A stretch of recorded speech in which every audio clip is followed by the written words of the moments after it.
Alright, let's get started. Hopefully this works properly. Let me just check on my stream, make sure everything's showing up correctly. It's not. Let me check this here. Oh, like that. Is that better? Okay, there it works, but is it showing up? Okay, it looks like it is. Okay, it looks like everything's working on my end, so we'll get started here. Just tell me if there's any issues with like sound or something like that. Yeah, it looks fine. Okay, so it looks good on my screen here, so we're just gonna get started. And someone was saying something about Geneforge-1, and yeah, there are like 5 Geneforge games.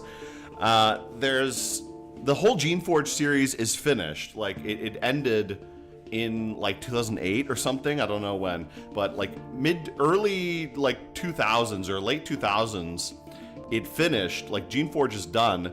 And recently, since 2021 or something, I don't remember when Geneforge Mutagen came out, like 2021, 2022, they've been remaking the series. So Geneforge-1 was the first remake. They remade it, called it Mutagen. This came out like a couple years ago. And then in 2024 or 2025, they also remade Geneforge-2 and called it Infestation. Can pop all these little raptor fetuses as well. I like this a lot. I like being able to pop these guys because they will just keep multiplying and swarming the screen. It is kind of emblematic of the game though, because this game is all about making swarms of creatures. Now you don't have to do it, but I feel like it's way more fun if you do. Like definitely the most fun part of this game is making huge monster swarms and being a summoner.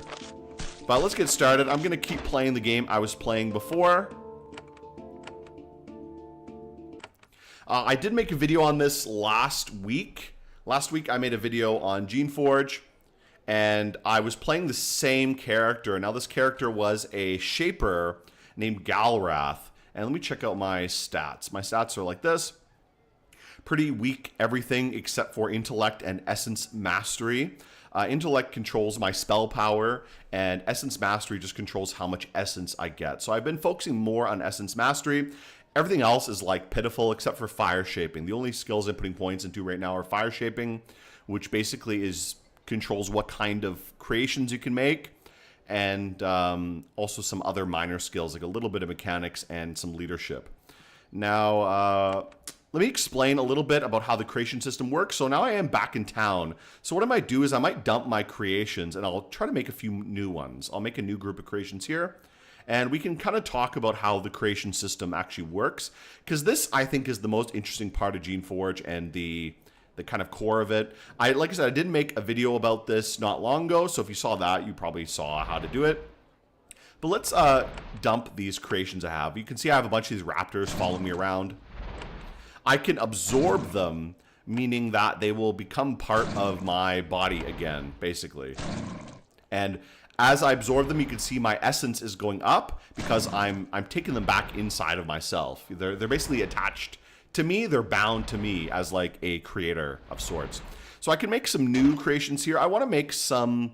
I have different options available unlocked, but you can see I had points in Fire Shaping and basically not much anything else. So I do a few points in Fire Shaping. I'm going to mostly focus on Fire Shaping.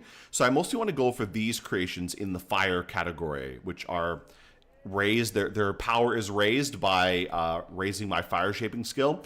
I'm going to make a few Cryoraptors, and then I'll make the rest of them some Fire Raptors. So let's make at least 2 Cryoraptors. Let's just do some very basic ones. I'll make some very tough kind of Cryoraptors. I like this Frost Aura. I'm going to take that if possible. Let's make maybe 2 of those the same. And then I'll make some Fire Raptors as well with a ranged ability. So how much essence do I have? I have 10 essence left. So I can make maybe 1 Fire Raptor. Let's see if I can do a Cone of Fire. And anything else I can afford? I can afford Haste. This is pretty good, I think. So we'll get one guy with a Cone of Fire, an area of attack spell. He has Fire Breath, and then he has Innate Haste, so that'll be pretty good. I wish I had a little bit more essence, because I would like to get fast recovery, but maybe, you know what, maybe using fast recovery would be better than innate haste, because then I can use cone of fire more often. So let's do that. That'll be good. Okay, so this will be my new party. A little bit smaller, but Cryoraptors are a bit better than the Fire Raptors. What are people saying? All things must come to net, otherwise they stop being good. Well, I mean, with Spiderweb Software, they just remake their games again and again. Like, that's kind of their thing. They've remade, for example, Exile. I don't know how many times they've remade Exile. Like, they had the Exile series, which was their first series ever, and then they remade it as... I think they remade it once as Exile, and then they remade it again and renamed it to Avernum, and now they're remaking Avernum again. So that must be like the third or fourth time they've remade Exile. So let's move on here. Now, I want to move on from this village, and there's basically two ways I can go. If I look at the map, let me open up the world map here. So I can go, where am I right now? I've already gone through this wooded area. I don't need to go there again. I don't know if there's any other pathways through the Bandit Woods. I want to make my way to this town, which is right here.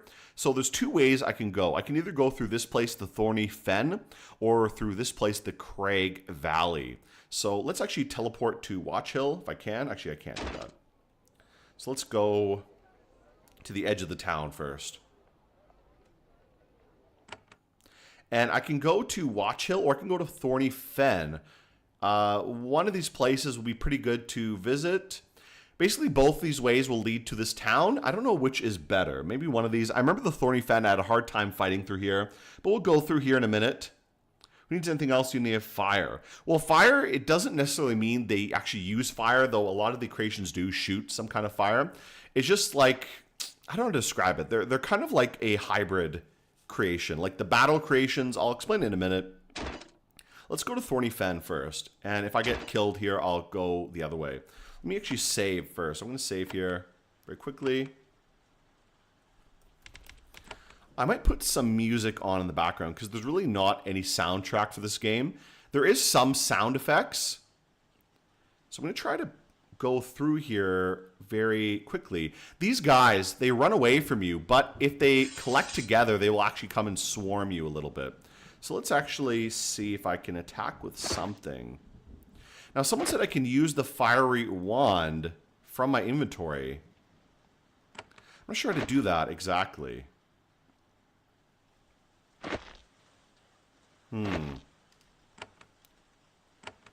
Oh, I can do it like this. Never mind. Okay, there we go. Yeah, so I did use that before. I was thinking that I hadn't used it, but I have used it before. I only have one enemy here, so I'm just going to hit him with a firebolt for now. And these guys, we will just attack them. Now, I think the way to deal with this place is, before I had some trouble with these enemies, because what they do is they run away from you. They're scared of you when they're one-on-one. But once they gang up, they will all swarm you. Okay, there's enemy invisible, so we need to deal with him. So we're going to try to pick them off one by one. They do a lot of damage, too, so we got to be careful of them. So yeah, they're ganging up on us now. This is another fireball on this guy. This cold attack is a lot more damaging for these guys, so bringing the Cryoraptors is probably a good investment.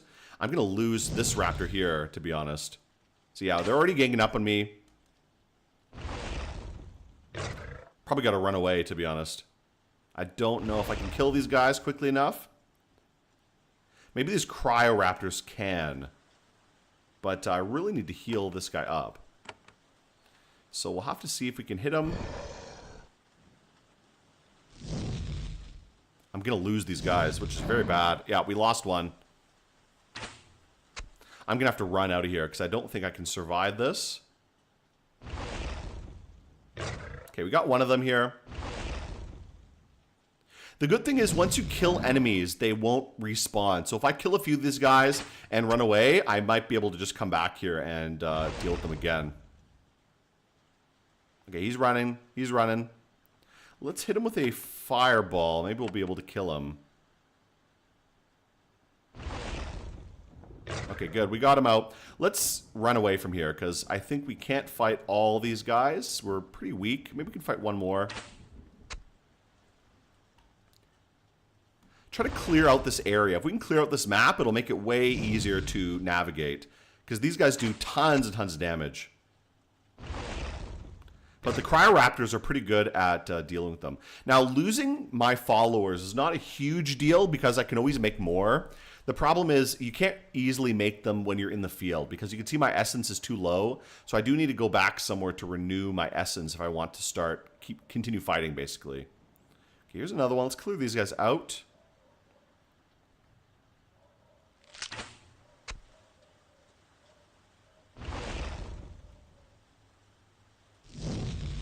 Okay, yeah, we're going to have to run soon. We're pretty low health, and we're getting swarmed now. Just see if we can kill one more, and then we'll run out of here. Oh, boy, there he goes. Okay, let's run away. We don't want to get killed.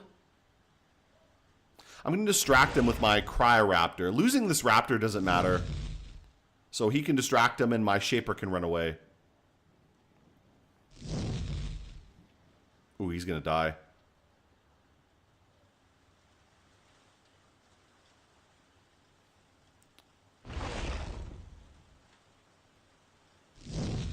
Yeah, there he goes. Okay, so let's run away from here. We lost all our creations, but it doesn't matter too much because I can just go back to the town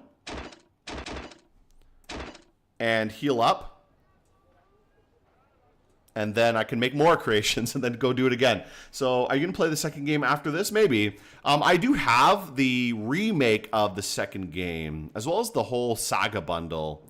But I do have the I got the remake and Mutagen together as like as a bundle pack when I bought this.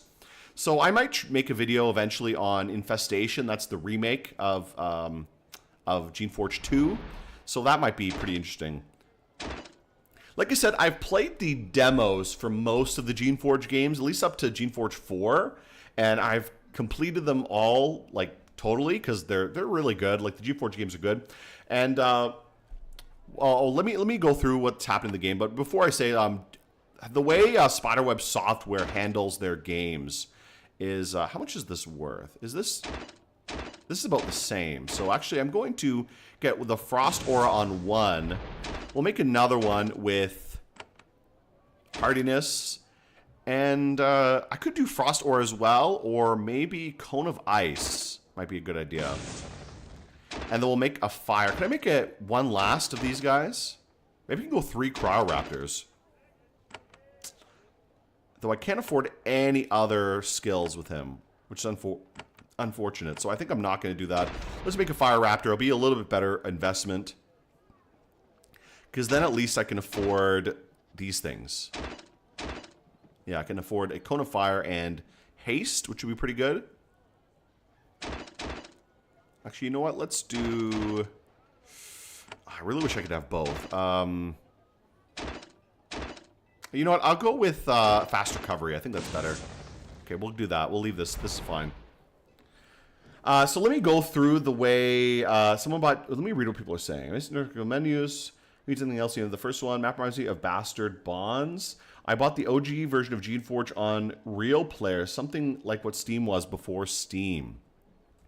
Geneforge has been around for a long time, but it is very good. And like I said, this is actually my first time playing the full version of a Geneforge game because I've played the demos before. Spiderweb Software, the developer behind Geneforge and a bunch of other games, they always release these mega demos, like these demos that hurt. They're like 30, 40 hour long demos, like crazy huge demos, to be honest. We're going to keep clearing out this thorny fen. Let's keep working on this. So the enemies don't respawn, so I can keep killing them, and eventually this area will be free for me to explore. But what's happening in... They got good endgame creations there.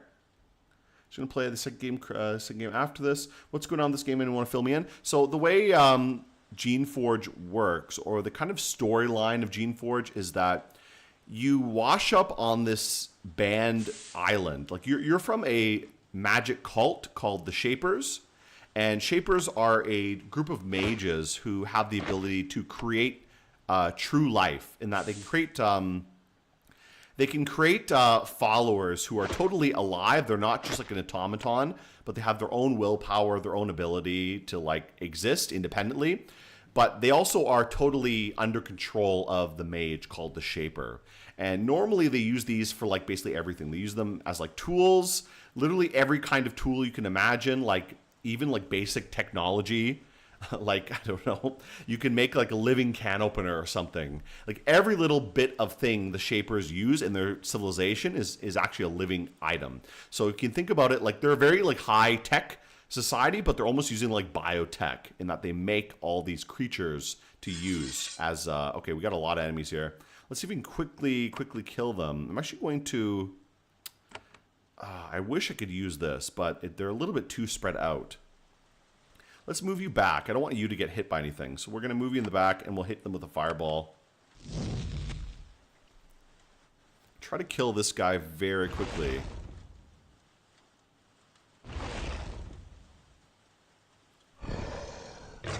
Okay, there we go. Got one. Let's kill off these two as quickly as possible then. But the Shapers, they create life, and they're also kind of like an imperial group of mages. They control huge areas of this world, and they're a little bit like hated by everyone else because they're very arrogant. They have a god complex as a society, which makes sense since they basically have the ability to create true life. And the plot of this game specifically is that you are just like an apprentice. You're like a newbie Shaper who doesn't really have any skills at all. And you're supposed to be going out for training. The way Shapers train is they are supposed to be sent out to some colony somewhere. And basically the young Shapers will kind of study in the colony and, you know, work in the colonial outpost. Basically like in the British Empire. If you're like a young aristocrat in the British Empire, they ship you out to like some colony somewhere in Africa to like, you know, be a minor official for a few years before you get any real good positions in the central government in London or something like that. So it's kind of like that. You're just kind of sent out to some Shaper colony, but on the way out there you get attacked and you wash up on this island which has some weird stuff going on, and that's kind of the plot of the game. You're the only Shaper on this island, and this island is full of rogue creations, as in things the Shapers made in the past. In the past, the Shapers used to have a civilization, or they used to occupy this island, I should say, but for some reason they abandoned it, and there's like ruins. Like all these buildings here are Shaper ruins, and that whatever, how many, maybe 100 years ago or something, the Shapers used to be here, but they left, and now there's just like these ruins everywhere. What are these vat boots? Okay, I already have those. I don't need those anymore. So these ruins are just all over the island, and there's also the rogue creations, as well as a group of intelligent creations called serviles, who are basically the slave caste of the Shaper Empire. But normally they're extremely subservient. However, on this island, they're actually independent. Like they're thinking on their own. They have their own civilizations, which, you know, is not good as far as Shapers are concerned. And so you as basically the only Shaper who's been to this island in 100 years, even though you're like a newbie, you're extremely powerful compared to basically everyone else. But you also have to make some choices about what you do with these creations here. If you kind of let them live, or you work with them, or what? Like, what are you going to do exactly? That's kind of the whole plot of the game. It is very, very interesting. I think Spiderweb Software's games, like the creator of, the main writer for these games is Jeff Vogel. Like, it's a very small indie team of basically just Jeff Vogel and his wife. But he's the main writer for all the games. And his kind of plot lines are very intricate, I would find. And his world building is very good. Like, he does a good job of making the world deep, but also very interesting. Okay, he doesn't have any other abilities, so we'll just get them with an attack here. We're going to get you to run over here and do a big cone, ice cone attack on all these guys. Any kind of AoE attack really dominates in this game. So you want to use AoE attacks as much as you can if you can afford it. So I want two of these guys to have some kind of AoE attack. Definitely the Cryoraptors are a good investment, because you can see how much damage the cryo attacks do against these guys. Let's hit them with a gem. Let's hit them with like a cryo gem.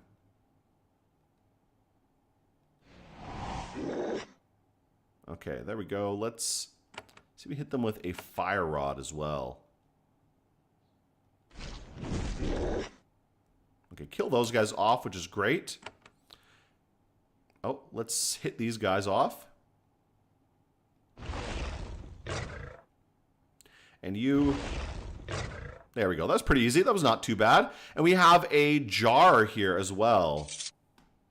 So yeah, these Cryoraptors are a good investment. They're much better than the Fioras I had before.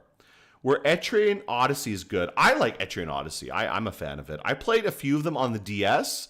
I played basically 1, 2, and 3. Though I never finished 3. I did finish 1 and most of 2. And 3 I never actually finished, but I did buy it not that long ago on PC. And I've been kind of like playing through it on my own, just like when I have free time. So I do like Etrian Odyssey. I think it's one of the best kind of like modern style dungeon crawlers. It is a very good like hardcore dungeon crawler, but it streamlines a lot of elements of like classic games that I think are good to be streamlined, you know? It doesn't detract from the game by streamlining some of those. Okay, so we get a new spell. These jars, these are a way you can upgrade your character. And there's no downside for using jars in this game, but in later Geneforge games, using jars actually makes you insane. So it's not really good to use them, but here there's no reason not to use them. Here, let me put down a little bit of music in the background, because this game doesn't really have much of a soundtrack, and I know I'm talking a lot, but it would be nice to have a little bit. Yes, this is just normal difficulty. I'm not going to play on hard for making a video here. It's going to be too brutal. Let me put on some soundtrack, so the video might cut out for a second. I'm going to put on just some sound in the background so we can have a little bit of music going on, because this game doesn't really have any kind of soundtrack at all. Let me find something good, something kind of immersive and nice.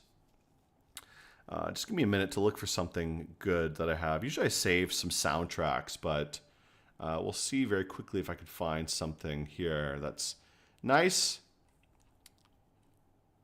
All my saved soundtracks, I don't know what happened to them. I had a bunch of like good thematic kind of soundtracks. You know what? We'll listen to this, because I was listening to this last night.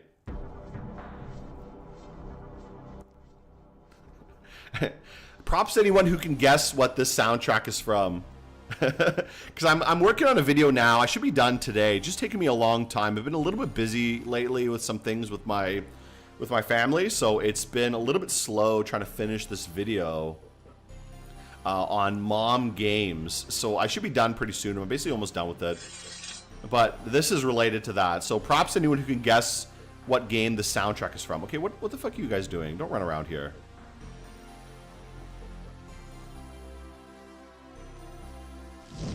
Whoa. Uh-oh. Getting swarmed now. What are you guys doing? What the fuck? Just don't run away out of here. Let's run away from here. Why are they all running forward? Please don't do that. Oh shit, my shaper's gonna fucking die. We gotta get out of here.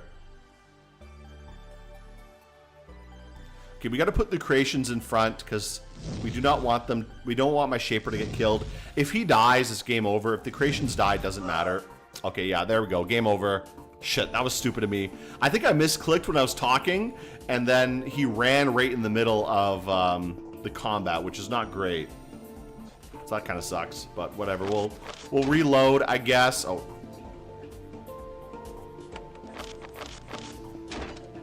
What is going on? I'm having some weird issue with my mouse clicks for some reason.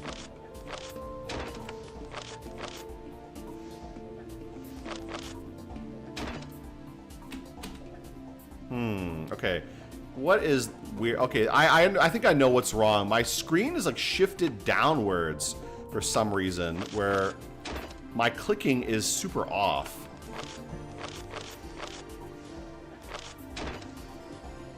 Okay, wait a minute. Let me fix this up. When I exited the game and came back, it did this weird kind of like fake full screen. Okay, there we go. Now it should work.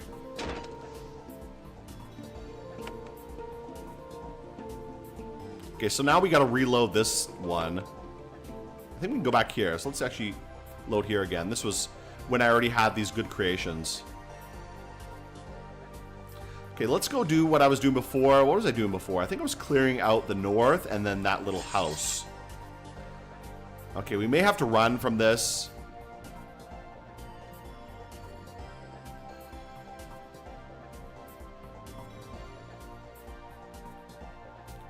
Yeah, I don't think I can fight these guys. Actually, let me reload. Because I can't fight a swarm of these guys. I have to fight them one-on-one or in a very confined space. Let's try to avoid them as much as possible. Yeah, these guys running around are very strong. They'll kill you very quickly, but I can usually kill them quickly if it's one-on-one. But if they swarm you, because this area is so open, you see how open this part of the map is? It can be very hard to fight them if they're together. So if I can pick them off one by one, it's usually gonna be okay. Yeah, I was having an issue because my screen, when I swapped the screen out, it kind of messed up my mouse for some reason. So when I was clicking, it was actually clicking below the enemy. So it was making me run towards them, which is really stupid. Yeah, if we can fight them one-on-one like that, it's usually gonna be okay.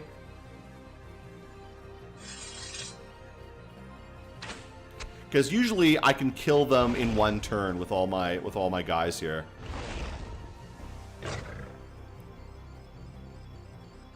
Okay, we can't enter combat. We have one guy here.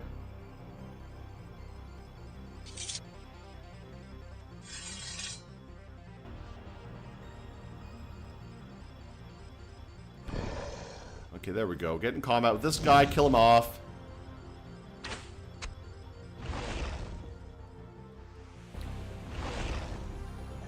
Okay, let me read what people are saying here, because I was kind of distracted by my game getting a little bit borked for a second. But what were people saying? So, normal difficulty right now. Have you checked in a while?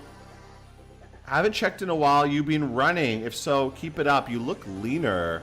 No, I've literally done no exercise at all recently. Maybe just eating less. That would be the only thing I do. I don't know what my weight is right now. I do need to lose weight.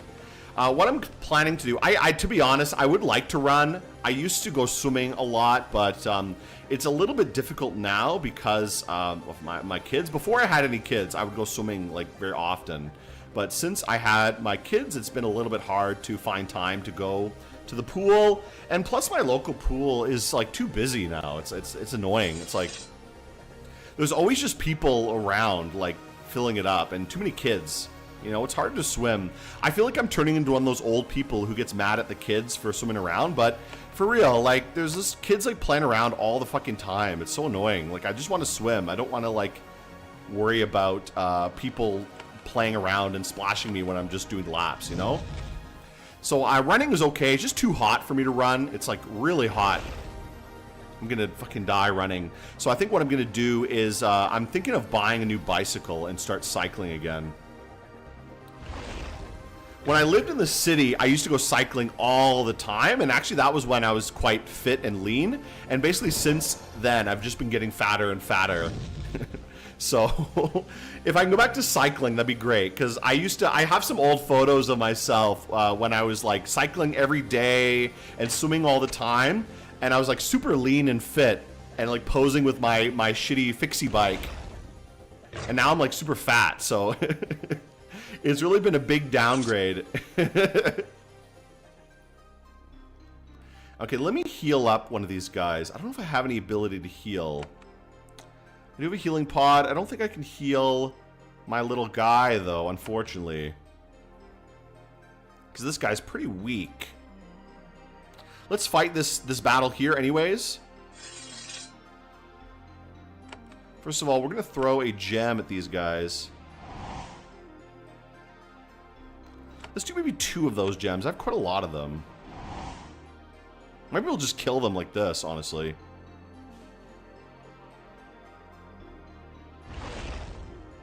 Try to weaken all of these guys first, and we'll get a few cryo cones off on all these guys.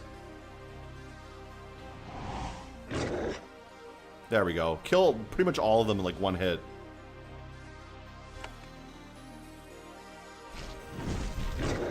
There we go. That was great. So you can see how good AoE effects are in this game. Like any kind of AoE attack is really, really good. Okay, let's do this again. Take all these things. I'm going to remember to save as well before I start running around.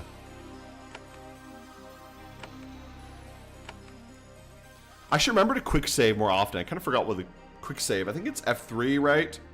Yeah, quick save. Okay, we got a little buddy here. Let's kill him. Most clearly wants you to Iron Man it. I was like 33 here today in Montreal. It's too fucking hot, man. It sucks. Wait, what's the matter? He can't see it? Okay, that's why. Oh, okay, there goes one. Whatever, we'll go make a new one. Losing creations is not really a big deal, to be honest. They can level up, but I find it's usually better to make a new creation and upgrade them rather than have them stick around for many, many levels. But I think the two Cryoraptors are my best guys here, so I'm going to try to rely on them a little bit more to clear out some enemies a little bit more. And then we'll go back to the town and make a new... Oh, okay, we're going to get attacked from two sides here, but hopefully we can kill this guy very quickly. Two Cryoraptors should kill one of these guys in one turn. Oh, boy.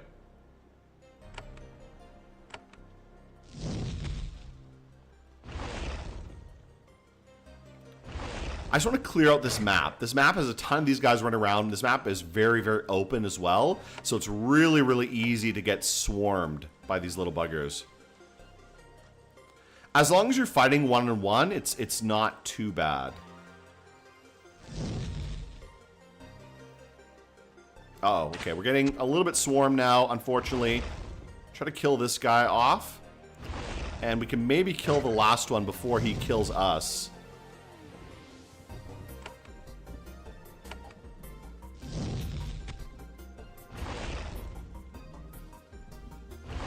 Usually 2 hits from these guys is enough to kill them. Okay, he's running. Let's see. Can I hit him with something? There we go. Kill him off quickly and let's run out of here. I'm going to go back to town again, heal up, and then we'll come back here and continue clearing out this swampy area. Oh, let's kill this guy quickly before we leave. See, they won't attack you when they're alone. They only attack you in groups.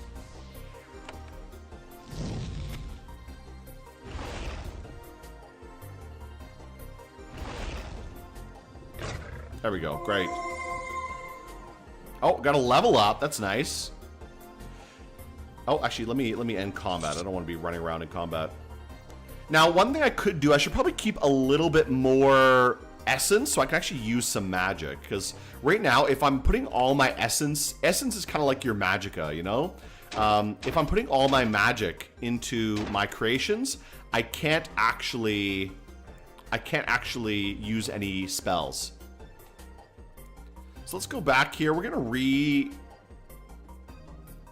maybe I'll make a new creation. I don't know.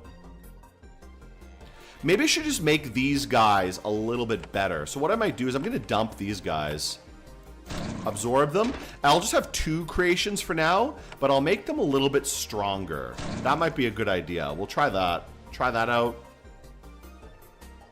Make them a little bit more versatile. Let's make 2 Cryoraptors. We'll give them a few abilities to make them quite good.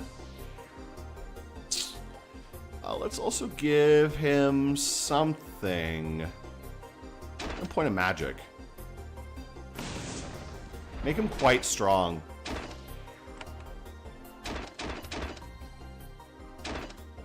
And we'll leave you the same, so I can have a little bit of essence left. That's not much essence left, to be honest. So I don't know how many spells I could actually use. I have like 7 essence left after making those 2 guys. So maybe actually, you know what? I'm gonna dump this guy. Who's this guy? What's this guy doing? This guy. Maybe I made him I put too much into him. I'm just gonna cut it that last skill. I want to have a little bit more essence for myself. This is like the logic behind essence and like creations is a little bit the same as like semen retention, you know? You don't want to keep too much, but you don't want to put all of it out at the same time. You want to keep a little bit, enough for yourself to have some power, you know? Let me see here. I have an indoor bicycle and play my Steam Deck, and boom, 2 hours, I've biked 30 minutes. I would love to get an indoor bicycle, but it's probably going to get wrecked or get one of my kids stick their hands in it or something and chop their finger off. So I don't know. I mean, maybe. I would like it. That would be pretty nice. I think just getting a normal bicycle is easier, and it's cheaper too. Buying just a basic steel frame road bike is actually way cheaper than buying a bicycle. And I still have to go outside. But you know what? It's not like that bad. I think it's okay. Okay, Thorny Fen has been cleared, I think.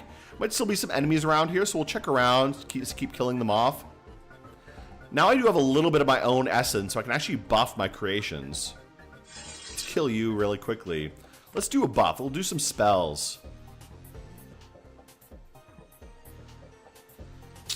Let's use a daze effect. Actually, you know what? That's a bit of a waste. Let's just do a buff for my little buddies here. There we go. Bless them.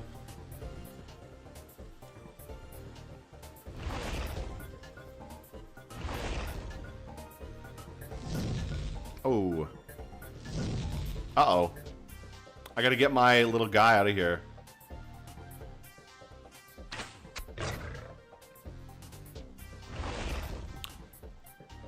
I just want to keep clearing these guys out because they're very, very annoying. And they do so much damage. Holy shit. Alright, there we go. That's pretty good. Let me heal one of you guys up a little bit more. I do have I can actually use a healing spell now. So I can actually heal them, which is great. Okay, 2 of these guys here. Let's see if we can kill one of them quickly on his own. Let's give these guys a defensive blessing, because they might be fighting a few guys here. Let me see here. What can we say? Have a good stick around. Watch part 1 is pretty cool. Trying to remember the name of the series like last week. I have vague memories of playing 1 as a kid. Yeah, like I didn't play the full games as a kid, but I did play the demos, you know, because like I said before, the demos are something that SpiderWeb Software would always put out there. A lot of gaming magazines and PC magazines, they would have these demo discs. And I remember getting tons of SpiderWeb Software games on demo through those kind of demo discs. Like, I don't know, a ton of random games I got from demo discs like that. Man, I used to love getting a demo disc, because my dad always subscribed to these different PC magazines, and every so often they'd come with like a disc like that, and it'd be great, because you get like this disc full of like tons of games, and most of them were just like crap that would just like, they would never happen, they would never become a real game. They're mostly just like these random shitty demos, but some of them would actually turn out really cool, and then you'd see them like years later and be like, oh, I remember that game, you know? I remember playing that demo.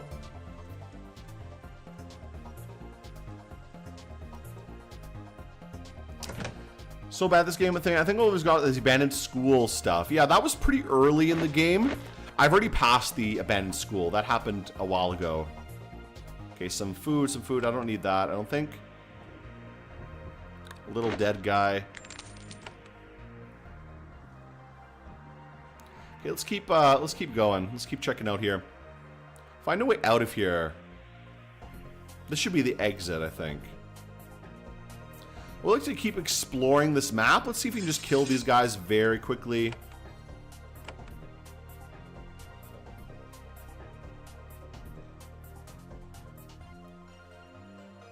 Okay, can I hit him with my poison? I guess not. I just don't want to be in too much of the line of fire here. Okay, there we go. Got one. And should be able to kill him off like this. There we go. Oh, missed. Oh, shit. Gee, my Shaper is pretty weak, so we gotta maybe get him out of here soon. Oh, boy. Can you hit this guy, please? What the fuck? Okay, he died, finally, from poison. Let's heal myself so I don't get killed. There we go. Put a poison on him.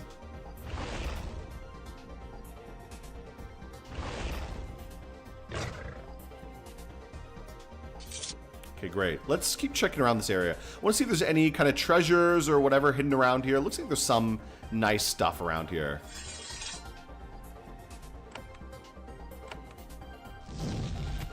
Let me see. Same. I was awful as a kid. I don't think the difficulties are balanced too well. I don't know. I mean, I find normal is pretty fine. Veteran, I don't think would be that much harder, honestly. I'm just playing on normal for the sake of it. And then, I know terror is quite difficult. What is this? You hear a shriek of alarm coming against the northeast. You look to see a servile backed against a tree by a roamer. It lunges at her. Okay, what is going on? Northeast. Oh, there's a little event happening. Okay, so let's deal with this.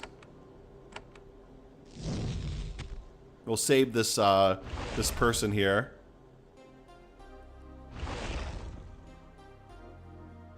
She's a strong one.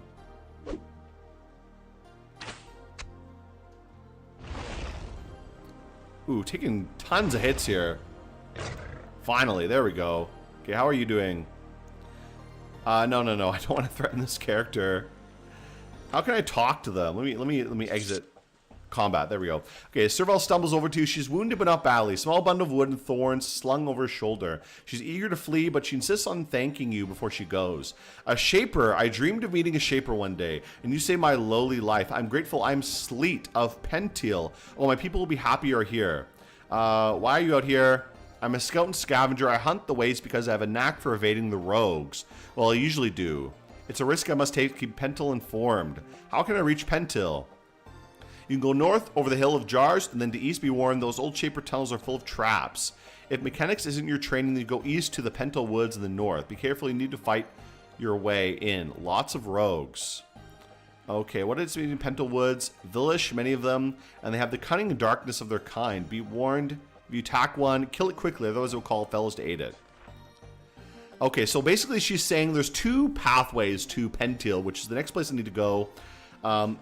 This way will lead to the Pentil Woods, which has a lot of fighting to do. But the other way is Hill of Jars, which I need to solve a lot of traps. So there's basically two ways I can choose to. Let me actually go check out Hill of Jars, because I do have some points available to upgrade my character. Maybe I can upgrade my mechanics a little bit and do that. That might be a good idea. I do have some points available, so let's upgrade my mechanics. I'm going to put a few points into mechanics. And then, what else? Maybe some more points into intellect will be good. That's pretty good, I think. That's fine. I think that'll be okay. Let's actually go back to town. I'm going to heal up everybody before we continue.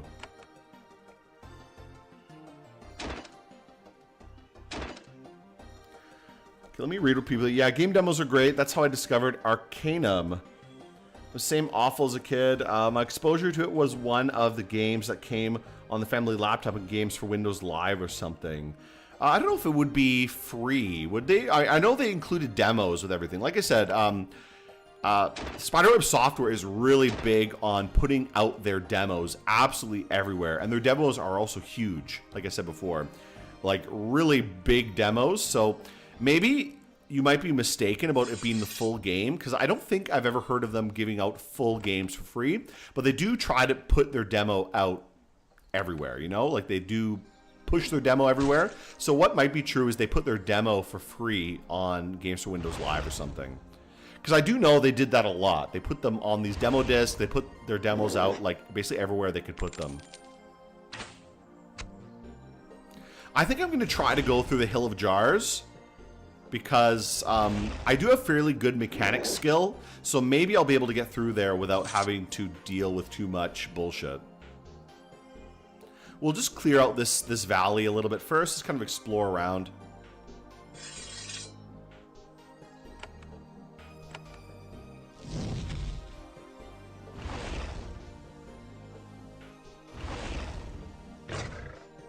Okay, there we go. This area doesn't have too many enemies. Seems like pretty easy to deal with them as well. I do wonder if I should level up my... ooh, that Frost Aura kicked in really well. So these guys have something called Frost Aura, which means any enemy that is near them will take damage. So against these kind of melee enemies, it's very good. Okay, good. Great. You can see he just died right there. So what was I saying? I was talking about creations before. There's basically 3 categories of creations. Right now I'm specializing in fire creations. And I would say it's easier if you... it's easier if you focus on one type of creation. Fire creations are kind of like hybrid. They're pretty good at melee combat, and they're pretty good at like ranged combat as well. Battle creations are specialists in melee combat only, so they're very good at melee combat, but they have no ranged ability. And magic creations are kind of the opposite, where they're very good at ranged combat and they don't have much of a melee ability. So this is kind of the choice. I think fire creations are probably the best for my type of character. Each of them is fine. I mean, you just kind of pick one, you know? Pick one type that suits your character. I feel like that's the best way to deal with them. Okay, I gotta be careful here, because these guys sometimes have mind control abilities. Okay, there we go. Kill them very quickly. Let's go check out this ruin. Looks like we got some stuff in here. What's in here? Ooh, a essence pool. That's great. We can rejuvenate ourselves a little bit. We got something here. What is this? Though the design is archaic, you recognize what this is, a power spiral. It's carved, glowing crystal structure, hot to the touch and full of organic goop. Inside it is a combination of plant matter, animal flesh, and essence. Little fibrous roots extend from it into the ground. It draws energy from the sun and the ground. The purpose of a power spiral is to feed energy to any nearby shaper experiments. This spiral was left active by shapers in Susia Island when they left. Its years here, however, have left it unstable. When you get close, it starts to hum and vibrate. Your mere presence is disturbing it. An old, unstable power spiral can be a volatile thing. Let's see if I can stabilize it. Even if you had the skill and tools, which you don't, repairing the damage caused by years is impossible. Let's see if I can make it explode. Okay. Soon it will explode. We gotta run away. Let's run away. It's gonna blow up soon. Oh, there it goes. Okay. Cool. So I can't do anything with it, but we'll make it blow up. That's kind of fun. Let me read what people are saying here. I own all 3 of the Avedon games, but only tried the first one for a few hours. Need to replay or just get these games. They look sick. I would say, I mean, I've not played all the Spiderweb Software games. Geneforge is their most unique, I would say. It is a very interesting, cool game. A lot of like customization and complex features. Okay, I don't want to do that. I think I can just go around. I don't need to open this door, right? Like, why would I even bother opening that door? I guess if I need to avoid the power spiral, I can go through the door. Okay, looks like nothing really in here. I already explored this area a little bit. This door is still locked. I need more living tools. Living tools are your equivalent of lockpicks in this game. I have one right now. Like I said, literally every single thing the Shapers use is alive. They're kind of like bioengineers, so absolutely everything they use, they make, is a living thing. Let's check some stuff here. What do they have on the table? We have a limb. We have Shaper equipment. Some Shaper equipment. Okay, some random stuff. A lot of these things they have around the world are just kind of like clutter. I don't think you actually need most of these. They're just kind of like world objects, you know? Okay, it looks like not much here. At least I can refill my essence at this essence pool, which is nice. So actually, I might be able to customize these guys a little bit more. I guess I'll leave them as they are. They're both pretty good. First started your channel about 5 months ago, and since I've been following your channel, watching your videos, thanks to that I've gotten to complex strategies. Dominion 6 is my obsession right now. Dominion 6 is really good. I know it's a game that some people just bounce off of and don't like, and I understand that. It's definitely not that. I mean, it's both really in depth and not in depth at all. You know, like you kind of have to really get into the whole aspect of like managing your magic economy. Like, it's a very economic focused game. but it's not as strategically, like tactically depth as something like Total War, or even like even something like another 4X game like Civilization. I feel like Civilization does have a lot of options for, like, you know, developing your territory and planning your movement around the map a little bit more, which Dominions doesn't really have. I mean, you're pretty limited in how you can move around the map, like really limited to basically just whatever your province connections are. You do have some options for like interesting movement and like tactical movement if you have like certain abilities, like the ability to go over mountains, for example, or to go over water, but it is pretty limited compared to a lot of games, including like a lot of these big grand strategy games, for example. What really makes Dominions fun, I think, is the economic side of it. Like, if you really get into the magic economy, like that's basically what Dominions is. It's like an economic planning, magical economic planning game with a war aspect to it. And that's kind of the whole gimmick of it. That makes it fun. If you like that, I think you'll like Dominions. But like, other than that, like, you don't control the battles. You don't control really anything. Okay, what is this? What are these things that are out here? Just sticks? Okay, I think I've explored most of this area. We'll see if we can get out of here then. Make our way to the Hill of Jars and see if we can go through that region. Spiderweb is weird in how unique Geneforge and Vernonfield. Then you have Queen's Wish and Abaddon feel like most generic stuff ever. You know, I don't mind it. I feel like they have some variety. If all their games were the same kind of like crazy stuff, I think it would be a little bit tiring to write. You know what? Jeff Vogel, he writes whatever he wants. So if he wants to write something more generic, that's pretty good. I haven't played Abaddon, but I have played Queen's Wish 1. And I actually liked it. I like it quite a lot. What's this guy saying? You seem pleased to see me. I was raised in honor of the Shapers for their wisdom in creating us. I've been taught, and I must follow to always have faith in your kind. I must follow you without question. Okay, so this is one of the points I can follow. The overarching quest line in this game. There's two kind of main quest line in this game. The main quest, like the actual main quest that you need to achieve, is just escape the island. So that's the only real quest you must do to finish the game. Everything else is technically optional. You don't have to do anything else if you don't want to. But, you know, that's kind of like the bad ending. If you just escape and do nothing, that's like almost the worst ending you can get if you don't handle anything in the game. Basically, what happens if you do that is it plunges the whole world into like global like bio warfare and stuff like that, which is not good. The actual kind of like major quest is the whole faction quest line between these three groups of serviles. As I mentioned before, the serviles are kind of like the designated slave caste of the Shaper Empire, but specifically on this island, they've become independent after being abandoned for like 2 centuries.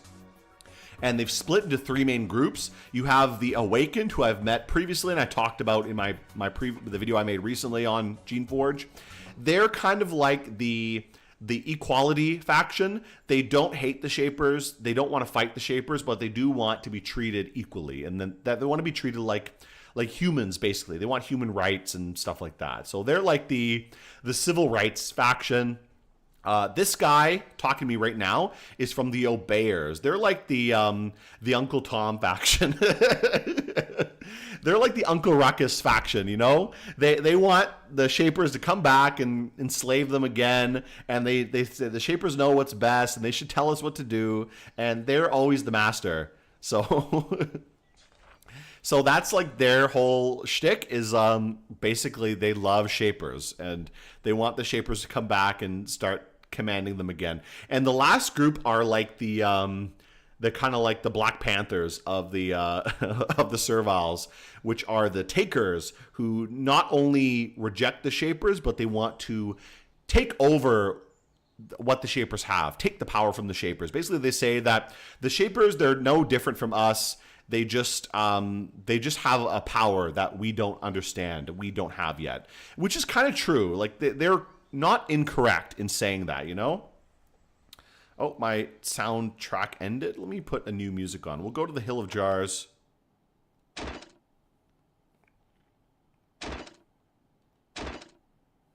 Okay, travel this area. I'm going to quickly save because I want to make my way through this region here. And let me put a new soundtrack on so we have some music. Because this game has like no music at all. So I do want some kind of music on. Let's put something here. We'll put some kind of chill music. How about this? This will be good.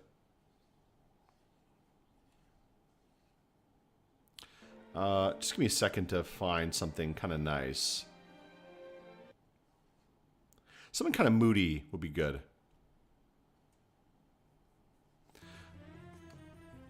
Okay, this is pretty good. I like this. Like I said, I'll be happy if I can see if anyone can guess what games these soundtracks are from. The last one was actually from Bejeweled. I love the Bejeweled music, though. Okay, what is this? After long hours winding way through the narrow, barren valleys, you find empty encampment. The feet of many serviles have worn a path. They used to carry goods along this route. Nobody's been through in months, however. The path ahead leads to heavy stone doors. The entrance of an underground complex is visible in the distance. Serviles used to pass through it, then they stopped. You wonder why. One thing about this game is there's a lot of reading, so if you're an illiterate, this is not the game for you. All the Spiderweb software games are at least a grade 8 reading level, I guess. I'm not sure what I'd rate the reading level of these games, but you do have to be able to read. What is going on here? Ooh, some stinky stuff here. This was once a massive Shaper supply depot. Not much of value remains. Grubby, scavenging serviles have been through here many times. However, your interest is captured by the things on the ground. With sinking heart, you recognize the puffy mushroom-like creations on the floor. These creations are called mines, and they are very simple. When Shapers get close to them, they detect your essence, and they explode. Okay, great. These specimens near your feet are small. They would likely do little damage. The mines further in, though, are large and healthy. If you go near one, the burst will likely be fatal. Shaper mines are unstable and have limited lifespans. These mines must have been created very recently, but by who? Some regions of Geneforge can only be passed by using high mechanics or leadership skill. You may not be able to get through here now. So my mechanics skill is 4 right now. I don't know if that's enough. We can see. Let's first go check this out. Oh, okay, we can activate this. And let's check these things. What's in here? Some more thorns. Great. A book. Let's read the book. Okay, just some more information about mines. Okay, deactivated by spore boxes, so I may be able to deactivate them. This device is what's known as a spore switch. When at the handle at the top is twisted in just the right way, releases spores in the air. When twisted back, it releases a different kind of spore. Spores generally shaped to have some sort of effect on nearby Shaper creations. Shapers use these devices as control mechanisms. So like I said, the Shapers basically are a biomechanical empire. So they have lots of advanced technology, but it's all biological technology. Okay. Now, did that deactivate them? I don't know. Are they active or not? Let me see if they're active. If I blow up, okay, I guess they are deactivated, so that's good. Okay, let me read what people are saying. Alpha Centauri vid was Kino. Yeah, I was pretty happy with that video. I think it turned out quite well. I like to make something similar, but I always want to keep it related to gaming, you know, to some degree. I've always thought about making a separate channel related to, I don't know what, like something else. But I don't know, because it would require a lot of time to set up like a full second channel. I do have a second channel which I just post VODs to, so it's obviously not that much work to maintain it. But I would like to have another channel to. Okay, let's see. Consume one living tool. Let's pick the lock. What do we have here? Okay, it doesn't do anything. But I don't know what I would do for another channel. I would have to think about it. No, I don't need Minesweepers because I've deactivated it. My mechanic skill's pretty good. Let me see here. And then Nostalgia Vid, very good. That's him, Shaper. That's the servile that's been stinking the fine wizardly neighborhood. That's literally how the obeyers behave in this game, though. That's their attitude. Mr. Shaper, swing that servile from a tree right now. I got the rope right here. But, I mean, you joke, but that's literally how they talk. And they even talk, like, a little bit, like, uneducatedly. Like, the Awakened really try to have, like, an educated form of speech and use complex vocabulary. And the obeyers, they really talk in this weird kind of like hokey language. Gem or something. Bejeweled was awesome on my dad's Palm Pilot. Don't trust them serviles over there. Send your raptors. You could build off the Alpha Centauri vid by talking about Stalker and the idea of the new sphere. It might be interesting. I haven't played Stalker in like a long time, so I'd have to go back and think about it more. Let me read what this says. Well, the main shapers were unfortunately very thorough gathering goods for their departure. Most of the best supplies have been taken. You doubt that the serviles have been back here yet, though if they had, everything of value would have been scavenged. There aren't any supplies, but there are guards. Someone has grown fresh turrets in this room recently. You have seen many turrets in your lifetime. Shapers place them all over the place so they can guard things they want guarded. Since you've spent so much time around them without ever feeling least bit threatened, you're surprised beyond belief when the turrets turn their thorny stalks towards you. So we gotta fight these guys. Let's actually buff my little dudes here. And then I'm gonna run away. Oh, no, wait. I want you to fight these guys. You can't see this guy? Okay, there we go. Oh, they're gonna get killed very quickly. Pretty easy. Ooh, there's a lot of them. Holy shit. Wow, a lot of big ones, too.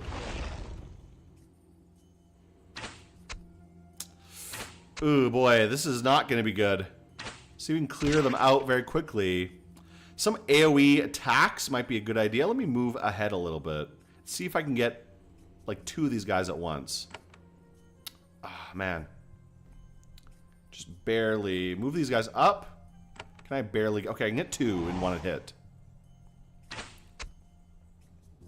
Oh, poison is bad. Ugh. Okay, let's see if I can cure you. Heal you up at least a little bit. There we go. Frost Aura is great. Let's move you up, and we'll see if we can hit multiple guys at once.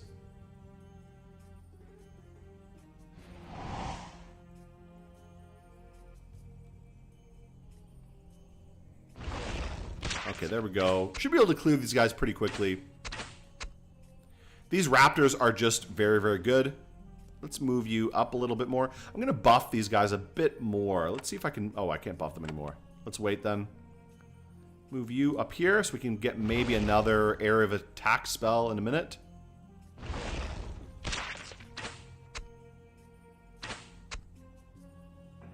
Okay, just keep this guy healed up.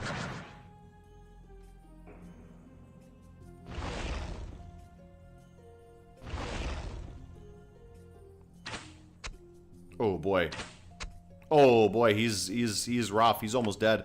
Let's heal him up before he dies out. There we go. Keep him healed is good.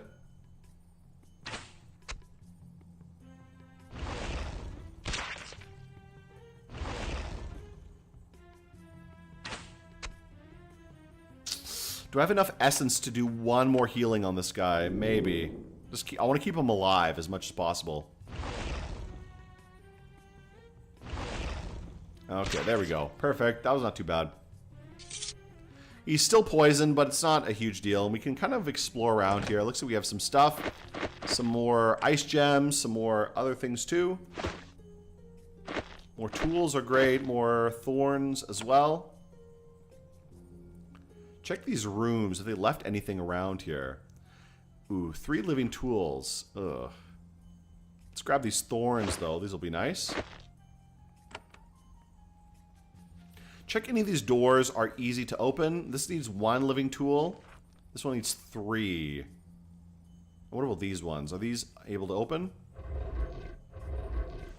If I could find like 1 more. Okay, this needs 1 living tool. What about this? Okay, that does something. I don't know what that does. I could use 3 to go in here, but that's a lot. That's like all my living tools to go in there. I only have 3 right now, so I can either open both of these doors, or I can go in there. So I don't know. Let's try. I think I'm going to go for 2 doors. 2 doors is more than 1 door, so I feel like that's the better deal. Let's go open this one as well. See what's down here. Get rid of people Cairn. Should build up that. Got automated defenses now.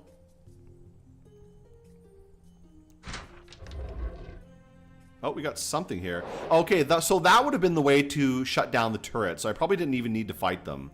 So that was maybe a little bit of a waste of time. Oh, well, I mean, it wasn't very hard to fight them anyways. It wasn't a big deal. So I kind of just wasted that living tool for no reason.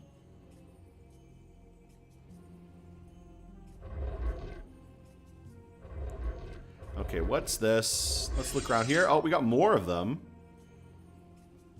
Now, I wonder if there's another way to shut those guys off. Hall of records for the supply depot where goods are checked and requisitioned. These menial jobs are handled by the servant mine. Not surprising this depot servant mine is left behind. It is still alive, so we may be able to talk to this guy. I think I do have some mental essence, which is how you wake these guys up.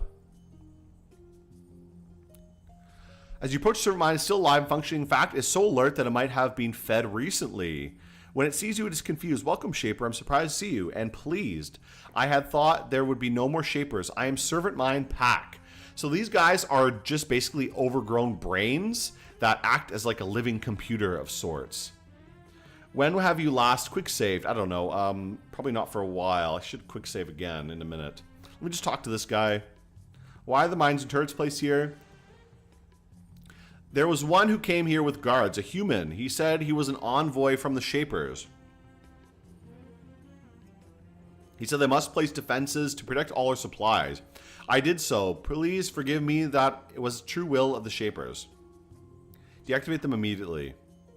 It is done, Shaper. The paths are clear. Okay, great. So he'll deactivate everything. That'll be great. He was no Shaper, but he said he was. I'm sorry, Shaper. I'm only good for remembering, not analyzing personal character. He had 2 guards with him, well armed. One of them said his name, and he seemed angry. What was his name?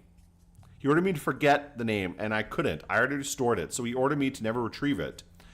As a Shaper, I outrank all non-Shapers. I command you to ignore all orders given by non-Shapers. Tell me the name. Pack thinks about this. Processing your logic is difficult for this simple creature. I can't let you affect protected memories, but I can let you affect orders. So all such orders are forgotten. Now, what do you want? Oh, yes, the name. The name of this human humanity was Trajkov. Very interesting. Make a note of it. Okay. Have another question. What's your purpose here? I'm the quartermaster. My skills are used for remembering all that is here. What supplies might be useful for me? I could use a boat. Okay. Do you know why the Shapers left it here? Okay, let's get out of here. So let's check around this place. We'll see if there's anything useful for me. Let's see. Nutrient solution. Okay, that's good. I'll take that. That's useful for later if I ever find more servant mines. The biocomputer is truly inescapable sci-fi fantasy fixture, huh? What's this? Small iron key. Okay, that's good. That might be useful for me. Let's read some of these records. It's just a cool concept, you know? Everyone loves a living computer. Because it's just like the right amount of horrible that it kind of works, you know?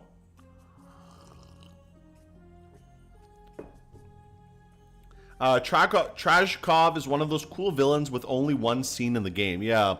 I do know he can be killed off very quickly, but you can side with him if you want to. So he can be a bigger character if you choose to do so.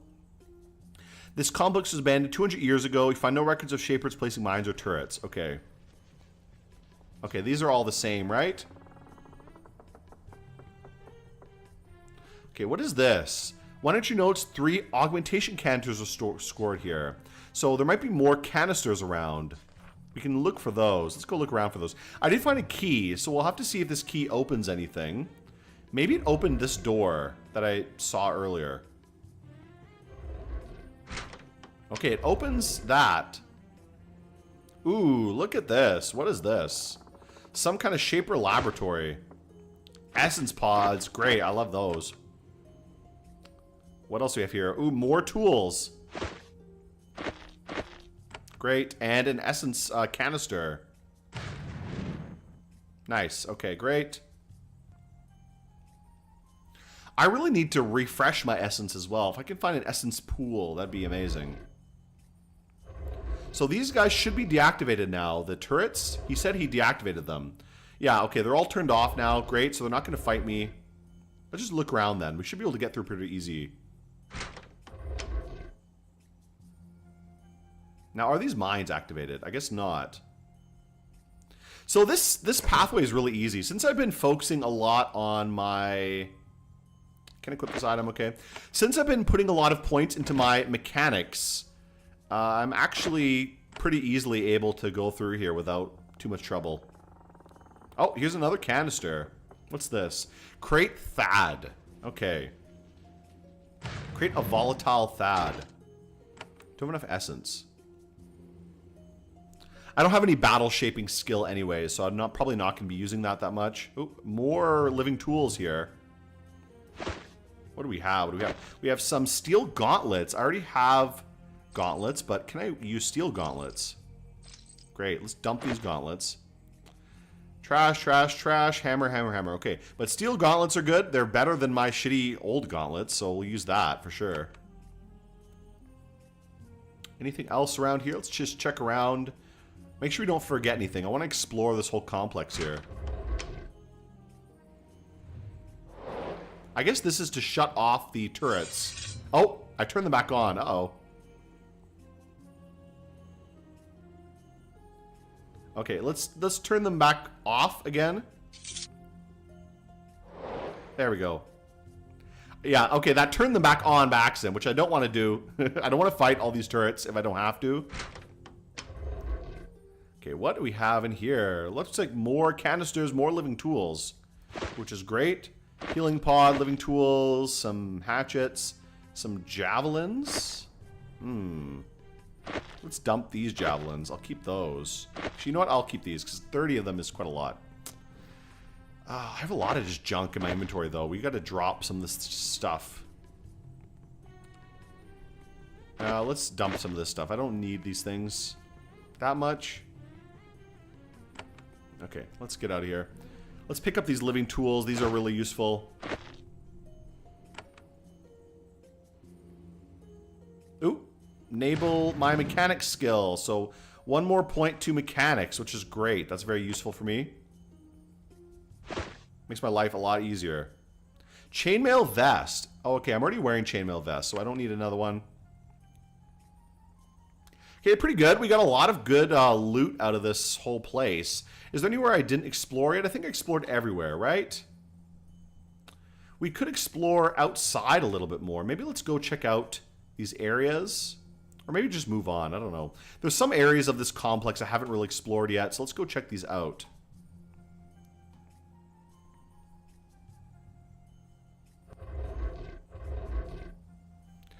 So one thing about this game, even the doors are alive. So these moving doors, they're not moving exactly by magic. The doors are literally alive. They're like an automatic door that senses someone walk up to it and then they open.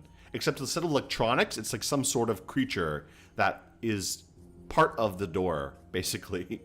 It's like a type of plant, apparently. There's some lore for the doors that it's a type of plant that creates this like hard shell using stones, and then it can open and close for you. How to bypass the protections like cognitors from 40k. Okay, let's see. Is there anything good in here? Mostly junk. We got some whips. Who was just talking about getting the whip? Yeah.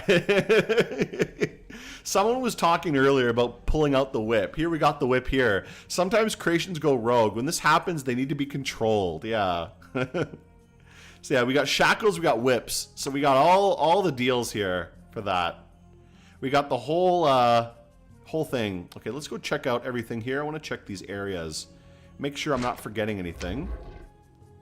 Turn off these mines before I get killed. Let me also quick save. I need quick save more often. Ooh, what is this? Okay, we're outside. This is the exterior of the ruin here. Let's keep investigating the ruin, though. I want to see if I clear everything out and find all the loot that there is. Where there's a whip. Oh! Shit. It blew up. Okay, did that... Maybe I activated it by accident. You know what? That's right, because the servant mine said he deactivated all the mines. So I shouldn't try to activate them, because they're already probably deactivated. Okay, I already have these things. Let's get some money. Get out of here. Yeah, that reminds me the whip song. Yeah, where there's a whip, there's a way. I mean, isn't that kind of the lore behind the orcs in Lord of the Rings as well? That they're almost like magical creations of Morgoth. No, actually, he didn't create them, right? He never created the orcs. I believe he didn't. I think he just corrupted like other creatures. He never actually created anything. Like he never created the orcs or goblins or anything like that. So I guess it's not correct to say that they're like these kind of creatures. They're created creatures. Yeah, orcs are like something. I don't know if they're exactly degenerate elves. I know that's something they mention in the Silmarillion, that he captured elves early on and like tortured them, but it's not really clear what they are, you know, because they're kind of just weird. They're kind of just weird mutated creatures, all mixed together of weird kind of monsters, you know? Like a lot of the monsters in Lord of the Rings are just like bizarre mixes of different kinds of creatures, you know? Okay, let's go through here. What's over here?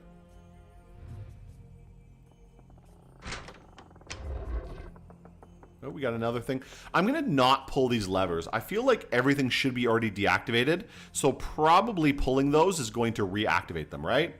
Yeah, so they're already deactivated, so I shouldn't pull any levers, because all the levers are already pulled. I shouldn't pull them again. Okay, nothing really useful for me. Yeah, this is so easy. Like, this is really easy to go through this whole area. Just keep exploring around. We got something here. Okay, this is where I was before. This is the rear of that other area. It's funny that Tolkien considered Catholic dogma such a bedrock he couldn't even ignore it in a fictional universe. Tolkien said that evil can't create anything new, so it makes sense that orcs are made from tortured elves. That's kind of the I think it's an interesting choice to do that, you know? I mean, whatever the orcs are, I think maybe to some of them are tortured elves, but I think I know they kind of imply that they're actually like weird amalgamations of many different creatures. Like the Uruk-hai are kind of implied to be mixed with like humans and orcs and goblins and all kinds of weird things to make these better creatures, you know? But otherwise they're not like original creations. They're not OCs, you know? Only Iluvatar can make OCs. Morgoth can only make bad AI copies, you know? Of whatever things Iluvatar makes, you know?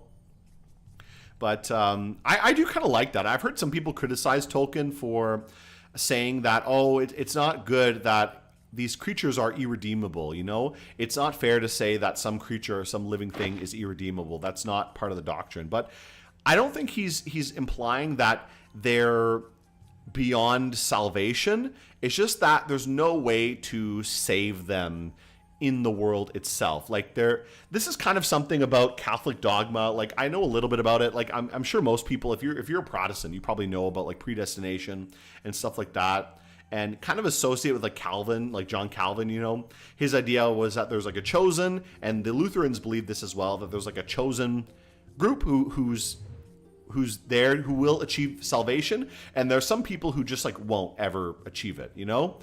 And there's different arguments about who those people are, and if like there's like some kind of predestination about who is and who isn't. But I think a lot of people don't realize is that Catholics also kind of believe that. Like they do believe that some people are kind of just never going to get saved, but they also believe that, you know, Jesus died for everyone, so that everyone can get saved, but also some people just never will. And it's already kind of decided who will and who won't, because God knows everything. So it's a little bit complicated. I feel like, oh, what are we going? Pinto Plains. Let's go here next. Actually, you know what? I'm going to go back to the town quickly, because I can kind of fast travel from any place I fully discover. So we can go back and heal, and then we can immediately go to the Pinto Plains. I think like people like John Calvin just try to be like rules lawyers and really pick apart those things, but actually Catholics kind of believe the same thing, and you can see Tolkien kind of goes with that a little bit, where it's not that the orcs are irredeemable. I think spiritually they are redeemable within the story, but as they exist, they cannot be redeemed, so they must be killed, and that's the only way around it. There's no way around malicide. You know, you have to kill evil. You can't redeem evil. Evil's just evil, and maybe when evil is dead, it could be redeemed by Iluvatar eventually. Maybe even Morgoth can be redeemed eventually, but that's not something anyone except Iluvatar can do. So that's going to be something beyond what anyone else is capable of. So basically, for all the normal humans and stuff in the world, they should just kill orcs, you know. Uruk-hai were elves mixed with orcs, which made them intelligent and uncharacteristically loyal. But they also mention in the book that they're men. They're men mixed with goblins, which is something they mention specifically in the book and in the film as well. But they also do say about elves as well. They don't really say what the Uruk-hai are. They're just like weird creations, you know, new creations from kind of like whatever Sauron's work, kind of improvement. Okay, let me stop talking about Lord of the Rings. Let's talk more about Geneforge. This wide valley is surprisingly sunny and pleasant, and is dotted with separate, carefully marked plots of land. These produce vegetables, which are all things. The arrival of rogues has not been kind in this area. Okay, so the farms. The village of Penteal is larger, more affluent than Vakri. The smaller village to the west had far less cropland. So Penteal is the Obeyer capital. These are the people who love the Shapers. Love me, Shaper. Love me, Massa. You know, that's their whole gimmick. And so we're gonna go meet with them pretty soon once we clear out these farmlands of these naughty guys running around.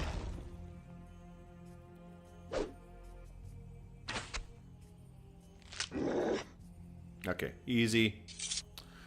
I need to reread Lord of the Rings again. I don't remember when I last read Lord of the Rings. It must have been years and years ago, to be honest. I did reread it. When did I last read it? It must have been like in 2020 when I was in lockdown. I went through the whole Lord of the Rings trilogy again, and that's probably the last time I actually read it. I would like to read the Silmarillion again. I do have it somewhere. To be honest, I think it's at my parents' house. I'd have to ask my mom to go dig through all their storage and find it, which I don't know if she'd be willing to do. So I might have to wait till I visit again sometime and then go dig for it somewhere. But I would like to read it again. That I haven't read probably since like high school, to be honest. Okay. I feel like there's really two philosophies when it comes to creations.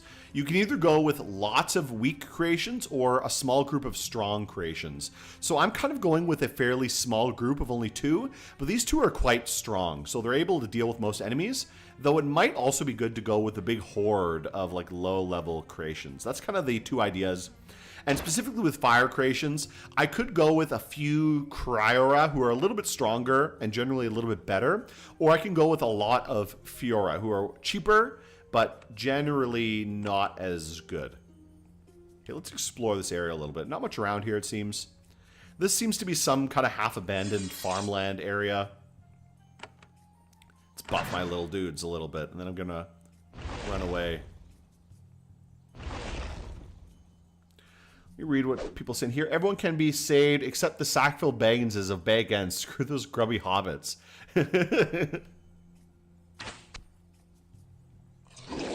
Oh, there we go. Let's just explore around. Looks like not much around here for me. It is always good to explore in these games, though, because there's always lots of little nooks and crannies hidden around where you can find maybe something good. Looks like not much good around here, though. I'm not finding much useful. Oh, the healing spores are nice, though. Okay, not much really around here for me. Just raiding some people's little houses. As a shaper, everything these people create is technically my property, because all the creations are the property of the Shapers, and as the only Shaper on this island, I'm the sole representative of the Shaper Empire. Thus, literally everything on this island is my property. So I can steal and do whatever I want, and they kind of have to deal with it. Oh, some guy's dead here. Several dead serviles lost in recent combat have been placed here. Their bodies have been stripped of weapons and carefully arranged. Okay, cool. Let me steal whatever you guys left here. Okay, they don't have anything, I guess. Okay, whatever. These guys are poor. They don't have anything going on. I think in Tolkien lore, even Morgoth could be saved. Yeah, like, I think, from what I remember, I'm not maybe not remembering that well, because it's been a long time since I've read the Silmarillion and, like, a lot of these other things. This demoralized servile warrior should speak with Chesh. He's sitting by the fire. Okay, let's go talk with Chesh. What does he say? The band of serviles. But I know there's an implication that even Morgoth could be saved, and that the whole idea of the marring of Arda is somehow part of Morgoth's eventual redemption. You know, like that he will eventually somehow come back to his true status of what he should be. Where does demonology come from in traditional Christianity? I've been reading the Old Testament. It's not very helpful with the subject. Tax collector from Majesty played in my brain. I'll talk about that in a minute. Let me read through this and I'll talk about demonology, because I don't actually know that much about it. But okay, this band of serviles is exhausted and demoralized. Their leader does his best to appear confident as his warriors are ready to break and flee at any moment. Okay. I'm Chesh, Blade of Pentil. We are trapped, isolated, separated from all. The loss has been great.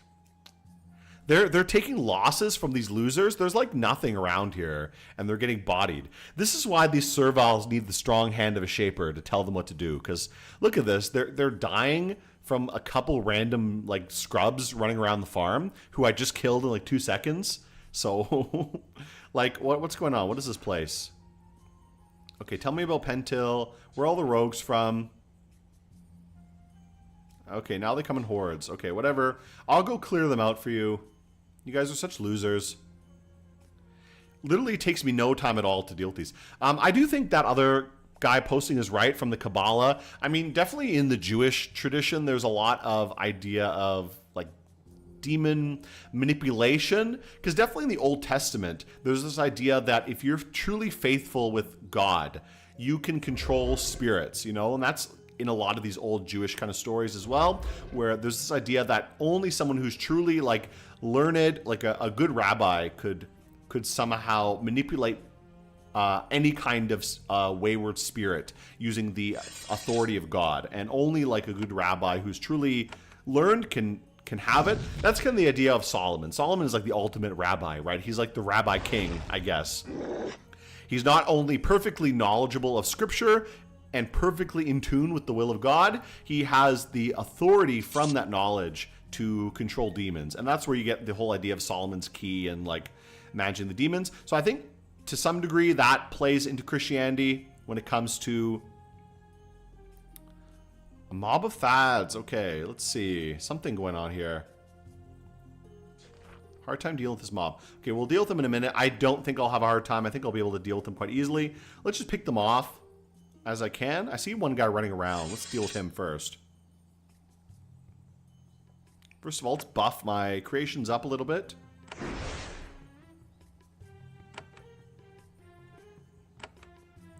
But I also think in Western demonology, I think it's worth to consider what the pagan beliefs were.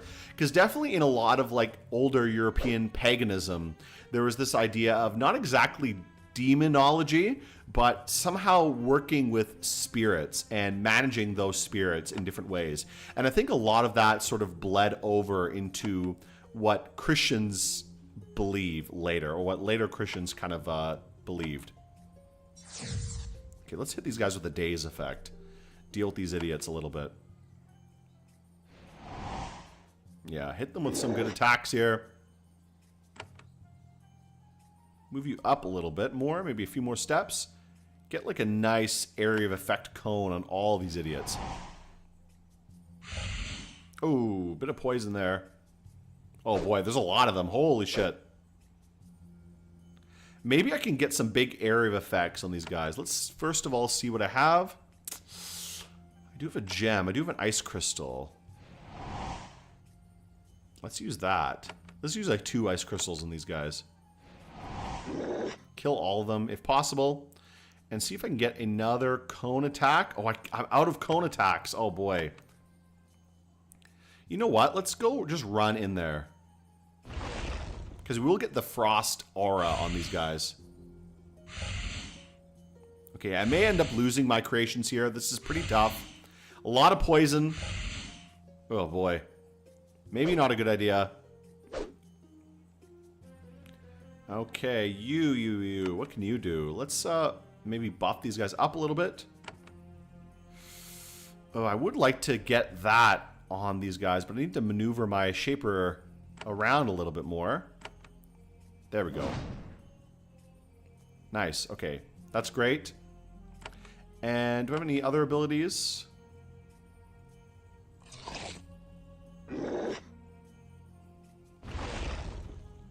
We may be able to do this. I don't know. We'll have to see. I need to get some good area of effect attacks on these guys, though. Okay. First of all, we need to heal my buddy here. I'm going to be out of essence soon, so we got to be careful. Okay, we got one area of effect. Let's hit all these guys if possible. That'll do a ton of damage on these guys. And another one. We should be able to wipe out this whole horde, honestly, with just these two. Because they're very, very tough. And it seems like we're doing pretty well. Let's also throw a gem on these dudes. Let's move you up a little bit. Can I use a daze? Let's use a daze spell. There we go. That's pretty good, I think. Daze most of them. I'm going to run in because then I'll get my frost aura on these guys. I should be able to kill them off a little bit easier. Okay, first of all, I'm going to take an essence pod. Where's my essence pod? Where is that? Essence pod. Here we go. And I'm going to use that to heal up one of my little guys here. It's a little bit wounded.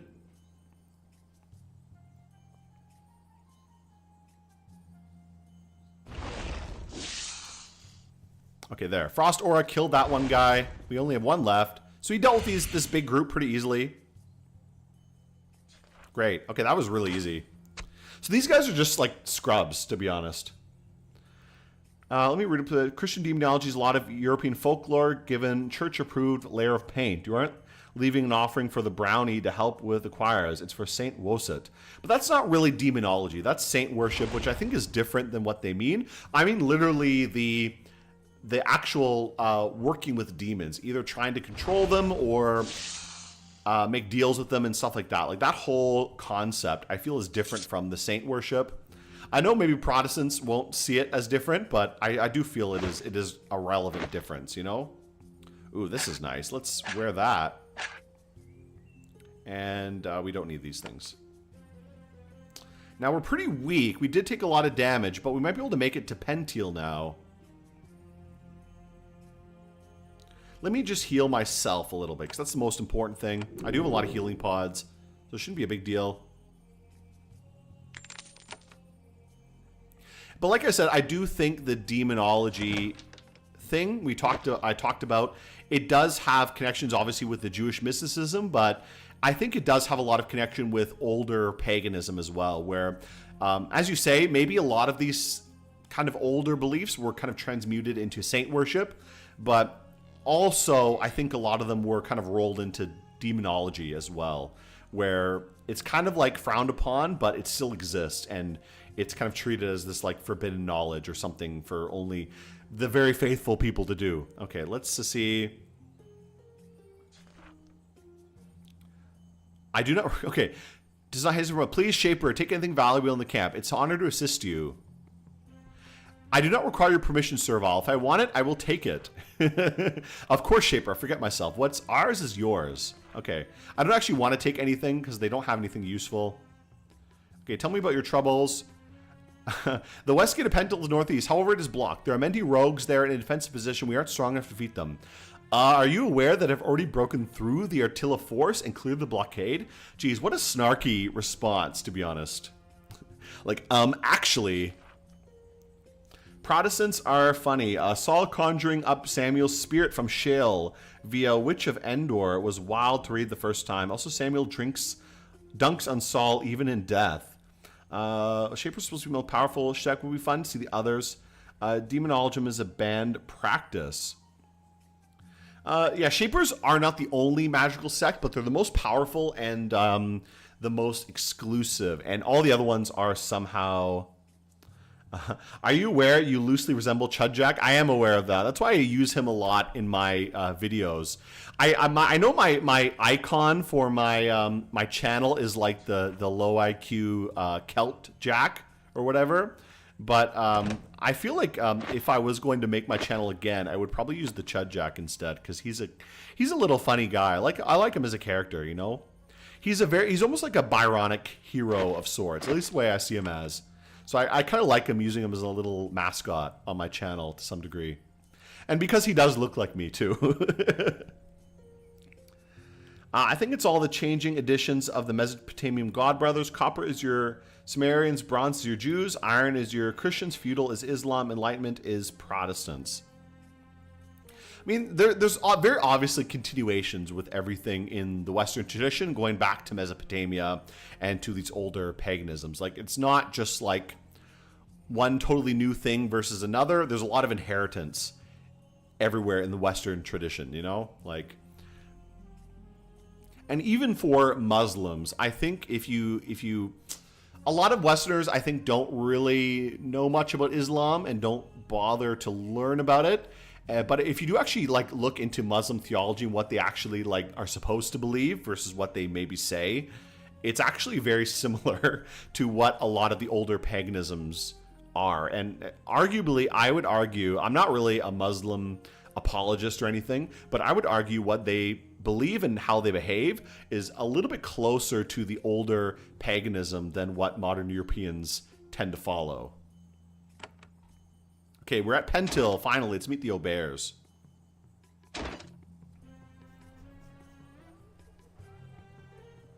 Okay, let's go talk to the Aubert boss. This town already looks a lot nicer than the Awakened town. The Awakened town looks like shit. This town actually looks nice. It's like a fortress. Look at this. It's huge. The Awakened are basically just losers. Like, they suck. Look, this town has walls. Look at this. This town has walls and, actual order. Like, this is a great town. Look at this. Like, compare this to the Awakened town. Let me go back to the Awakened town. It looks like shit, to be honest. Like, they got walls. They got paved roads. This is amazing. Once it was a large Shaper fort, probably the administrative center. Now Servals are nestled in the ruins. As you enter, the effect on the Servals is dramatic. They stare at you in awe. Considering how independent the Servals in Fakiri were, the change is remarkable. Some of the Servals fall to their knees. One of the guard walks up to you, staring at the ground and shuffling his feet. Shaper, welcome to Pentil. In the name of the Aubers, we welcome you. We are grateful you have returned to rule and guide us at last. He shuffles back to his post, not daring to look directly at you. When you meet the gaze of these meat creatures, they look away. For once, the Servals are acting like you expect. Okay. So this is how basically the Servals are supposed to act. They're supposed to be utterly obedient and worshipping of the Shapers, which is apparently what they're doing now. Let's talk to these guys. Tell me about your farm. Anyone here? Can I have some food? Okay, whatever. Let's get out of here. Let's just walk around. We'll find the leader of the Shapers here. Let me see. Short History of Myth by Karen Armstrong is very good. Nothing new under the sun. Chad is one letter away from Chad. I remember there was a saint who beat the devil with a stick, and because of that, people can't use magic anymore. I don't know enough about all the lives of the saints to say who that is. But, okay, this library is both impressive and pitiful. I thought St. Patrick... That sounds like an Irish myth, to be honest. Any story of a saint beating up the devil or talking to the devil and outsmarting some demon, it sounds very Irish to me. So that sounds a little bit like an Irish myth. It might be... Is that St. Patrick? I know he beat snakes, but I thought he also beat the devil in the form of like a snake or something like that. So I don't know. Maybe I'm misremembering. I need to read up the lives of the saints or something like that. This library is both impressive and pitiful. It is a monument to obeyer worship of the Shapers. The shelves are piled with scrolls. You pick up one, inspect it, and then another. There are records and bureaucratic notes of the colony that was here before. Inventory notes, bureaucratic mundanity. They aren't the originals, though. They are copies, painstakingly kept and made and kept legible by servile scribes in case Shapers ever returned. The records are worthless, though. Whatever information they contained has been rendered obsolete and useless by years of abandonment. So much time was wasted here just because serviles thought your people might appreciate it. Okay, so the interesting bit of lore. I really like the world building that Jeff Vogel does, because that's a cool little tidbit that they have this amazing, well-kept, huge library, like this gigantic library here, probably the biggest on the island.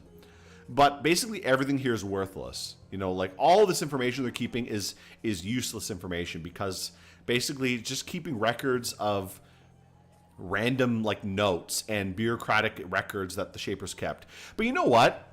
I think that's an interesting fact, that how much of the historical documents that we have that has been carried on for us from like ancient times, like all these like endless Roman records that were kept by like random monasteries and stuff like that, or like some scribe in a castle, like tons and tons of papers that were just kept forever, that I'm sure the Romans themselves would have thought would have been useless, you know? Like, I'm sure if you showed these records that were kept to most Romans, they would have just kind of like laughed and been like, well, why are you keeping this junk? Like, this is useless. But then you think about today, what archaeologists actually care about, and they love all these like detailed, tedious little records that have been kept for like thousands of years. Because it gives you an insight into what these ancient people did and how they lived. So if anything today, I think a lot of archaeologists would be overjoyed to get a box full of like Mesopotamian accounting forms or something like that. Like, that's like some of the best records for archaeology, is just like totally random things like business records or like accounting documents from some city in Mesopotamia. And this is stuff that I'm sure the original people would have thought is like utterly boring and probably would have thrown in the garbage if they had the choice.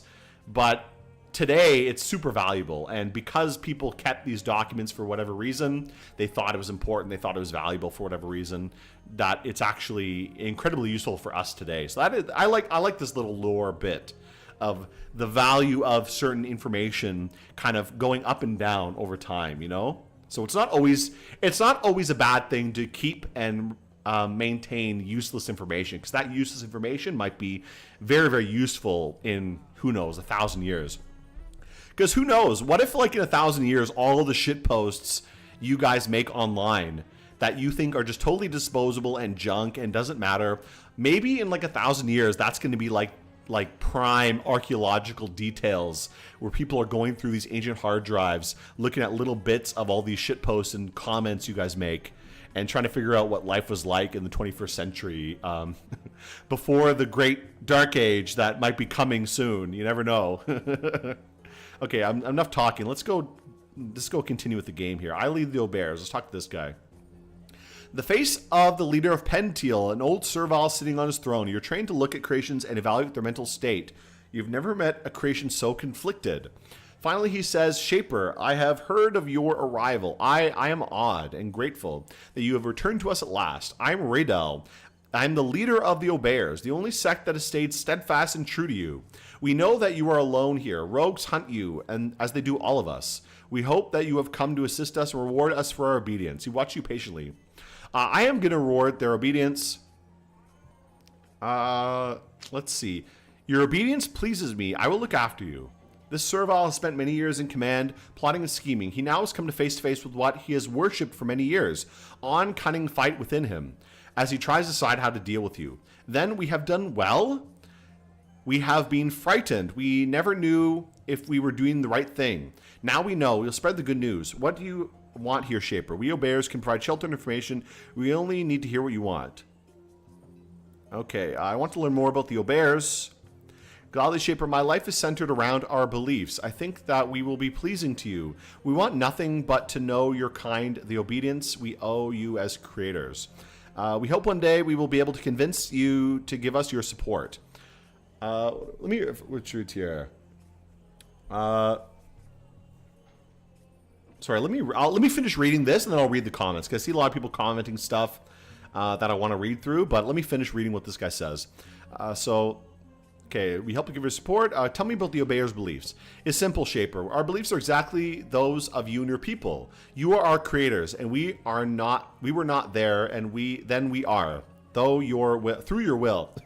The Awakened say that our debt to you is for our creation has been paid off. This is not true. Even as can be paid, it will take many, many more years of a true obedience and service. Note, however, that we only serve the true Shapers who follow the Shaper's true beliefs. If we feel a Shaper has been twisted from the will of its kind, we will not obey. Then should Shirvals be allowed to ignore the Shapers?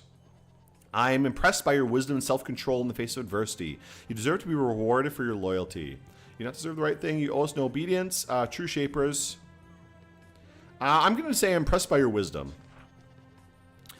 Riddle exhales a deep breath of relief. So many years of self-doubt, Shaper. So many years of wondering why you abandoned us. Now we know that we have followed the true course. Thank you. True Shapers. How do you decide what Shaper is true or not? We obey true Shapers, but not false ones. What do we do if Shapers say different things? For now, we decide to follow the Shapers taught us before they left. Okay. Okay, that's fine. Whatever. Anything else you can say? Discuss affairs on the island. I wish I'd better use their outsiders on the isle invaders. We do not know where they're from or what they want. If we knew you were a true Shaper, not a rebel, we could share information with you. If you are Obeyer, shouldn't you obey me now for helping me? Let's see. If you were to become our ally, you would know that we could trust you. Riddell is cunning for a serval. For all his obedience to your kind, he's determined to get assistance from his people. How valuable is this information? Shaper, horrible things have been happening on Susia Island. The highest crimes against your kind. You sense he truly believes what he's saying. You can help. We can help you destroy a dark power. First, though, we must be absolutely sure you won't claim the power for your own. Okay, that is all for now. So what he means is the Geneforge itself. This island has a very powerful relic called the Geneforge, which will make me personally extremely powerful if I capture it. So these guys probably want me to destroy it. I may or may not destroy it. I don't know. Oh, wow. That's a lot of tools. I don't want to use that many. Let me read through what you guys were saying very quickly here. When are you getting a servile tradwife? Something everyone desires, a horde of simps. Okay, wait, let me read through here very quickly. The irony being the Awakened and the Takers basically looted the Obeyers before they split off. So much for uplifting their own serviles. Okay, let me read through here. I read that already. Short history of myth. I read that. Ironically, the Takers are the only ones speak the usual servile way, but they say they want to reclaim it as their own language. Yeah, they're kind of like the Black Panthers, I guess, of the serviles, you know? A servile cargo cult. Satan, the most dwarfed character in fiction, gets whipped by random Irish saints. Yeah. I mean, Satan gets bodied by literally everyone all the time. He's such a loser. But that's kind of his character, isn't it? He's like the big shot who's actually like a huge loser and just gets like owned by literally everyone all the time. Yield Roman receipt. The most famous copper merchant who kept a list of all his haters, or maybe kept a list of people who tried to scam him for the quality copper he was settling. But yeah, that's a good example though. But like even he's one of the most famous, like El Nasir. But that kind of information, it probably would have been utterly boring and useless. Okay, what is this? Though the serviles of Pentil claim total obedience to Shapers, it is very strange you find in here a Shaper laboratory once used for shaping new creations has been scrupulously maintained by the serviles. It also looks that despite the absence of Shapers for many years, the lab has still been in use. The serviles have been trying to use Shaper powers for their own. Uh-oh. They shouldn't be doing that. Shouldn't be doing anything. Okay, let me heal up a little bit. We'll talk to this guy in a minute. Let me keep reading what people are saying. Out of the entire history of the Roman Empire, the most documented was only one emperor's reigns because a single scribe had a bone to pick with Justinian. But you know what? Like, it's little things like that. Like, just random things that happen to survive and happen to get copied that end up, like, really dominating our view and changing our perspective on things as well. Okay, learn Geoffrey, old Serval alchemist. That must be what he must be. As strange as Servals can be used as laboratory assistants, but this one clearly spies something more. You smell the sulfur stink on living Foiras nearby. Welcome, Shaper. I am Geoffrey of the Aubers. I've been here long. Okay, let's see. Much I'd like to learn from you. What sort of work are you doing here? What is this lab for? Do not fear, Shaper. I'm not following the arts forbidden to us Servals. I would never attempt to try to make my own creations. I have been trying to tame existing creations. I would control rogues and have them fight for us instead of against us. I expose them to training, to beating, and to essence, and appeal to their natural obedience to true Shaper thoughts. Does it work? It does sometimes, sort of. Most of the rogues we capture do not survive the taming. A few have all Foiras. They fight for us now in some places. We need all the defenders we can get to survive. Tell me, what have you learned? Okay, that's all for now. That's fine. Let's go out of here. Let me keep reading what people are saying. Most of the records in the world are just crappy receipts and trade items. I bet an archaeologist that encounters receipts must have to become a bit of an accountant to make sense of them. But I mean, like, literally that's 90% of archaeology anyways. Like, it's most of the stuff you're going to find that's written down is going to be like receipts and stuff. Like, that's almost all that survives from ancient times because there's just so much of it that gets dumped out everywhere. Okay, let's keep exploring this island. I want to kind of check where everything is here, and then we can go talk to some people and see how to progress. I would like to ally with the Aubers if possible. But I just want to see what these guys are doing. Okay, this guy's nothing to say. Let me keep reading here. The Helots famously revolted. They're like Helots of Sparta, fanatically loyal despite being distrusted by their masters. Who's this? Designated member. Yeah, they did revolt a lot, which is why the Spartans could never really become an empire like Athens could. Like, Athens could become an empire because they had a very loyal and obedient population of citizens back home. And the citizens are much easier to deal with than slaves who, every time the Spartan army would leave, the Helots would basically revolt. So the Spartan army would have to march back, kill some Helots, and then, you know, they couldn't really go very far from home, basically. But for the Athenians, because all the Athenians were citizens, and they did have slaves too, like the Athenians definitely had slaves. They weren't like above slavery. But their slaves were a bit easier to deal with because there weren't as many of them, and there were just more citizens in general, so it was a little bit easier to deal with. What do we have here? There were several defenses of Sparta that were carried by Helots and Spartan youth.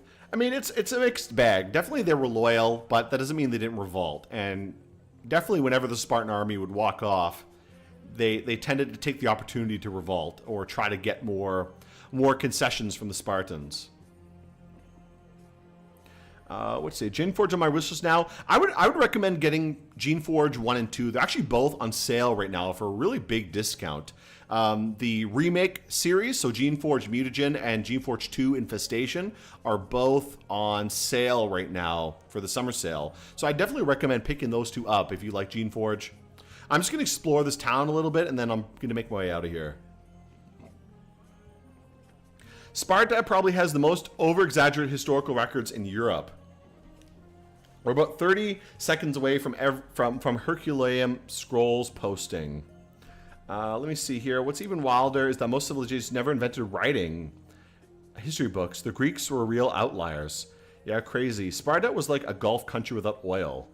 Yeah. But one thing here, but you're kind of, that's an interesting point though. Like, even societies that had writing, a lot of them just didn't care about history in the same way, for example, Greeks did. I feel like Greece and then China were two civilizations that really cared, actually gave a shit about history. And for China, it's for a different reason. I mean, the Greeks cared about history because they saw it as like a philosophy lesson. So if you ever read like Greek historians like Thucydides and stuff like that, they treat their historical writing as almost like philosophy, like a way to teach people some sort of lesson. Like Thucydides, like his whole philosophy text, and same with like Xenophon, they all have some take with their books. Like they have some bias that they're trying to go for and trying to teach you something with their history. Okay, what am I doing here? I don't know what I'm doing. I need to talk to this guy again. Let me see if I can get any kind of quest to do, if he needs me to do anything. Meanwhile, in China, I feel like the main push for their history record keeping was mostly for family records. Because, you know, like in Asia, and especially in China, they have a very strong tradition of like ancestry and ancestor worship, as well as trying to keep the genealogy. You know, there's a really, really intense level of trying to keep the genealogical records. So when you're trying to keep those genealogies, you have to kind of include a lot of the history with it. Like, what did they do? What did this person do? What did this city-state do? What did this whatever noble family do? So when you're doing all that work, keeping these genealogies, it kind of develops into a very strong historical tradition. So that's why there's like a really rich Chinese history for like many, many thousands of years, and same with the very rich Greek history. But in some other places, it doesn't really exist to the same degree. Okay, let's see. Does he have anything else to tell me? How have you based in their absence? Tell me about the rogues. Another question, what about affairs on the island? I want to leave the island. Where can I find a boat? Okay, after you return, he wants to leave. Okay, Pixley. I need to talk to Pixley. Where is Pixley? Whoever that is. Traveler's Hall, Bazaar, Old Laboratory. Where the hell is Pixley? I guess I'll have to find this person.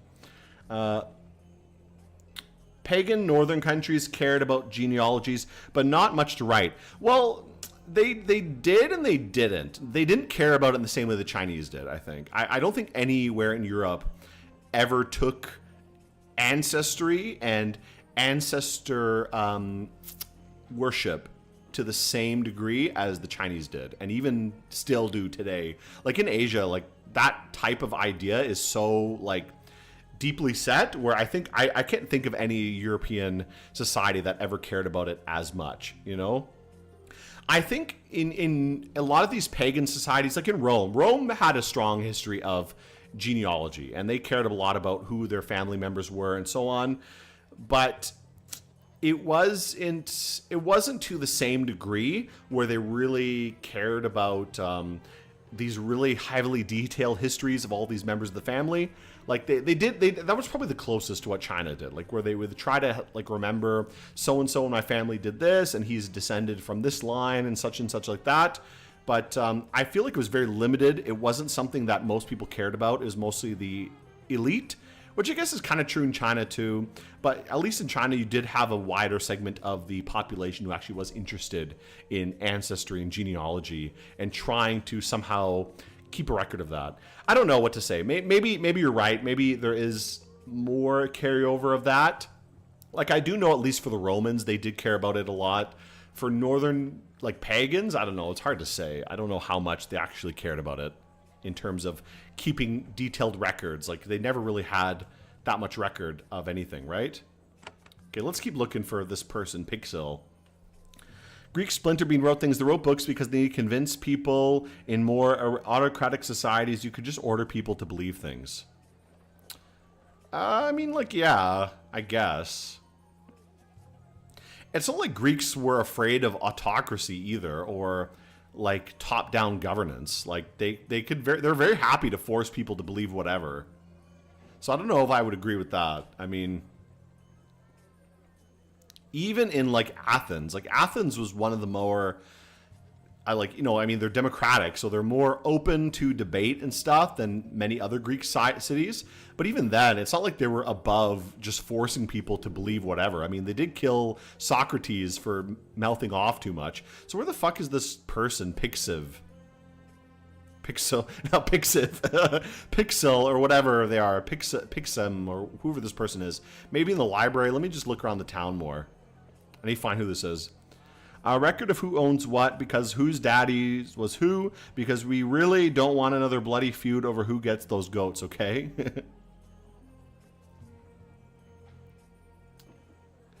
I think in Rome, I think that's important. Like who owned what and who did what. I think in Rome and China, it kind of has the same parallel of you want to know who your ancestors were, so you know like how honorable your family is, like what kind of record they have and what the status of the family is and how like learned or honorable they are is very important. Learned Diana. Okay, let's talk to this person. Record keeping, someone taking you inspect. I'm Diana, welcome. What are the records stored here? Do you know much about the history of the island? The records are, well, we don't really understand them. We've gathered them. Do you have anything about the canisters I keep finding? I know that they were discovered here. Our records have mentioned of their construction use. They are capable of rewriting the very code of life hidden deep within your being. So they're basically rewriting my DNA. Shaper stopped making them when they fled the island. I don't know why. Shaper, you've been using them, haven't you? Though I have never seen one of you, you look strange to me. She fetches an old mirror, worn and cracked. It shows your face. You're right, you've changed. There's a cold look in your eyes, and you think you see a faint glow underneath your skin. Very strange. Do you know why this island was barred, or what it was used for? We can't say. Such records were kept here. Okay, let's see. The huge amount of supplies were moved in this island when it was operational. Many shapers came and left. The three shapers who directed things were Defnel, Korata, and Danette. From what they were doing and why they left, I have no idea. Okay, you have records. Paper Servals should not have. His name is Toivo. He is a foul taker in Kazakh. He justly guards the most valuable records of the Shapers, even the locations of the most valuable artifacts. To learn more about him, find him. Okay, so we'll have to go find the takers eventually. I need to find this last person, though, before I leave here. Whoever this is, Pixela, or who this is. What are people reading? In Japan, I believe. Welcome, Geneforge live stream. We talk history and philosophy and occasionally play games. Yeah, I'm getting distracted. I need to find somebody. I'm looking for someone here, but I don't know where they are. Okay, leave it alone. He told me to go find some person. I don't know where this person is. Food workers, farmers hall, barracks. Maybe in the barracks? Let's go to the barracks. Maybe that's where I need to go. During the kingdoms, a guy called Liu Bei came to be descendant of a Han prince, justify his ascension to Emperor Shu Han. Well, I mean, he was a descendant of the Liu family, the Han dynasty royal family. The problem is that doesn't really mean anything. Like being a Liu member doesn't mean anything by the time of the late Han dynasty, because basically like every single Han emperor and Han family member would have like a dozens of concubines and like hundreds of descendants, you know? So it's kind of meaningless, you know, to say that. Mikhail Blade. Do you need my help? What's wrong, Serval? Rebellion, rogue Servals. Our warriors in the Thorny Woods must block bands of dangerous rogue Servals. Okay, let's see. What's this? Okay, find our out first. I think Serval's a rogue. Okay. Alright, let's go check that out. We'll go check that out. That'll be something to do. So let's go do that then. Head to the west, I think he said. Let's go west. But yeah, there was Liu descendants literally everywhere in late Han Dynasty China.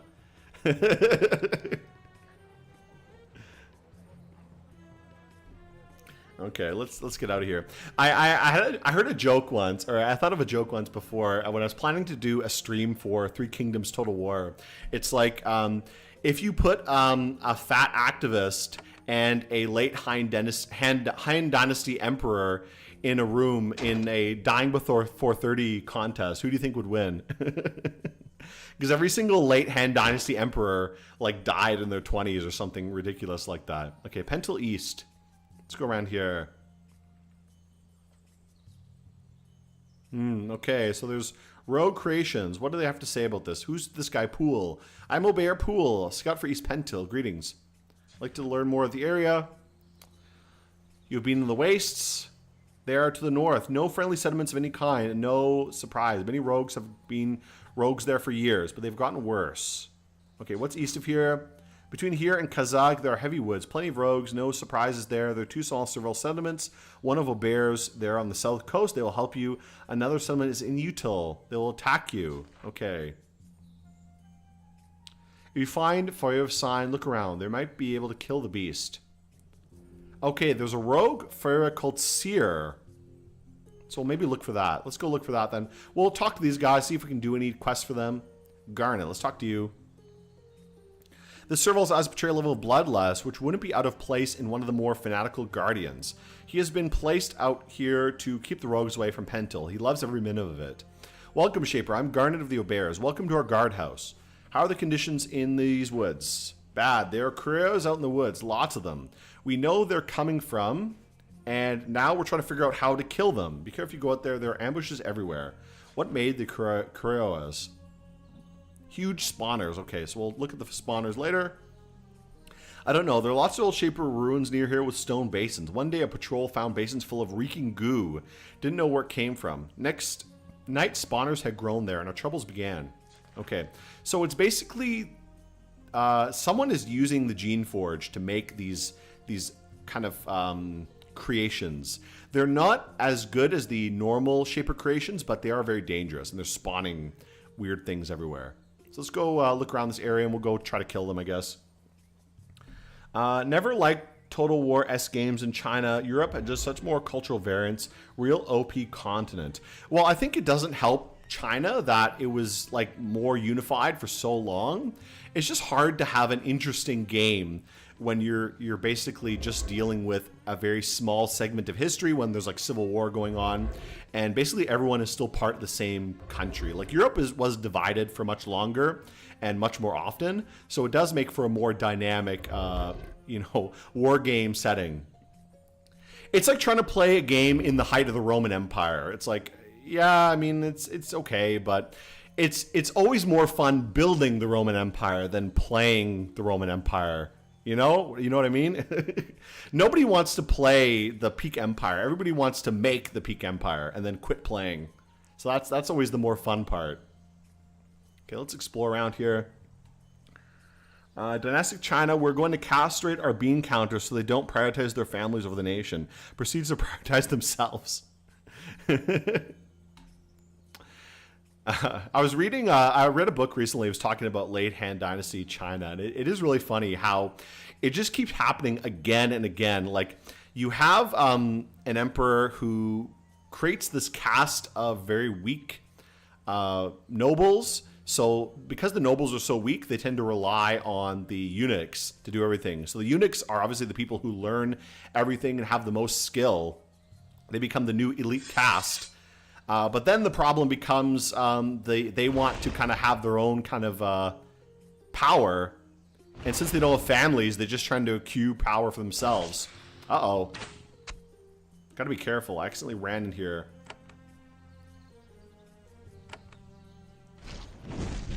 There we go. Let's kill this spawner here.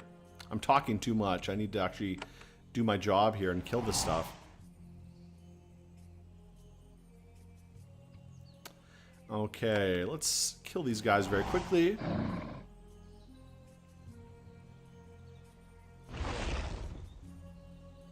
Oh, they're gonna keep spawning these guys. Oh, curse is very bad. Okay, let's keep using the fire wand, maybe. You know what, I'm gonna put a protection buff on my little guys here.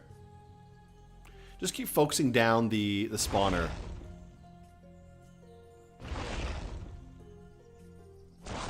Oh boy, a lot of them spawning now. At least they don't do too much damage. They're not as bad as the other guys before. Okay, let's hit them with another blast of something, another fire blast here. And one more here. Let's do another. Let's do a confusion over here. I need to actually play the game. I can't just be talking all the time because I'm going to forget what I'm doing. Okay, kill this, and then we should be able to clear these guys up. There we go, nice. I do need to go heal these guys up, though, pretty soon. Oh boy, someone's running. Uh-oh.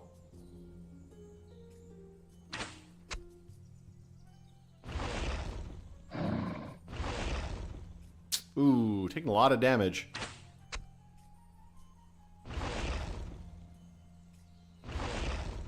Okay, there we go. Great. Excellent. Pretty easy. Anything good here? Not much, but whatever. We'll... Ooh, Girdle of Insight. That's better than what I'm having now, right? Let's wear that. I guess I can't carry this. Let's drop this, and then we'll take the... I guess I don't need this for anything, so we'll just dump it. Let's go heal up a little bit. I want to go heal up, and maybe we can consider making a new creation. I don't know. Let me read what people are saying here. Silver's antibiotic properties and its consequences. The difference between Europe and China. Everyone in Europe is trying to take over Europe. Everyone in China is trying to reunify China. Well, you know what? To credit the Chinese, at least they're pretty successful about reunifying after blowing their country up every so often, you know? So at least when they destroy the whole country and wipe out their civilization, they at least have a decent track record of bringing it back again, you know? How many thousand years have Europeans been trying to reunify Europe? Like, a long time now? Like, not a very good track record. They united at once, and since the Italians started getting lazy, they've never been able to do it. The Italians really got to get their act together and reunify Europe again, because the Germans are just, like, they're too autistic. They're not able to do it. I think you can't trust a German to run anything. Like, the EU, look at the EU. The EU has been a mess. The Holy Roman Empire was just a joke. The German Reich was failure, like failed. Both Reichs failed, or the first, second, and third Reich all failed. So not a very good track record for the Germans. I think they're not really. I think they're not up to snuff when it comes to restoring Europa. You know, the French tried. The French did a little bit better, I think, but still, you know, got bodied. And, you know, no one else ever gave a shit, basically. So no one else ever put any effort in. Except the Italians. The Italians are so far the only ones who ever tried and succeeded. So, you know, maybe we got to get them to do it again. Put some effort in again. Okay, let's go out of here.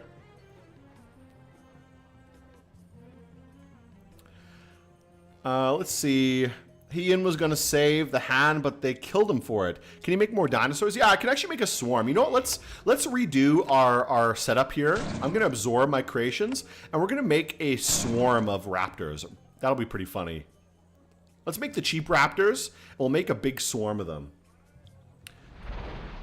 Okay, let's make a few new ones.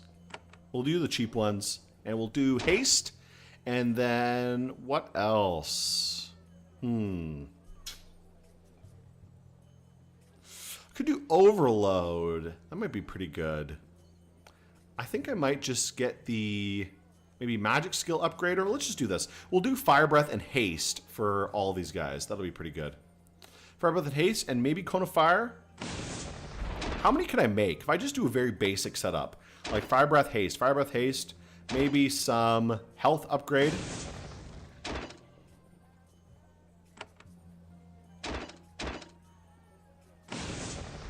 Make a lot of them. I'm actually going to absorb this guy because I want him to have the health upgrade too.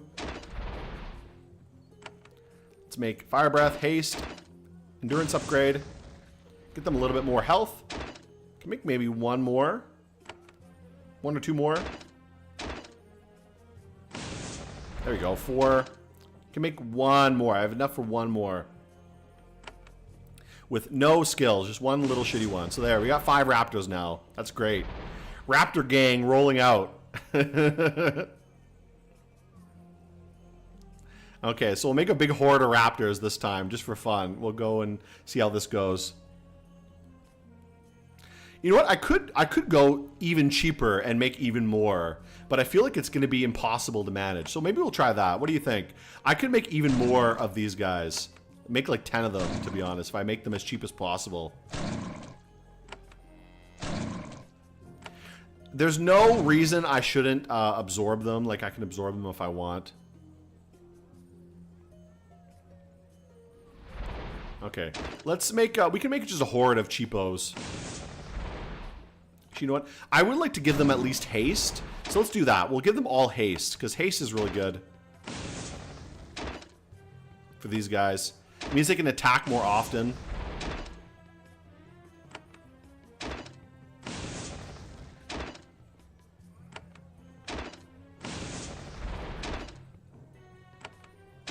Okay, we'll get a lot of these guys. Can I make one more? I can make one more.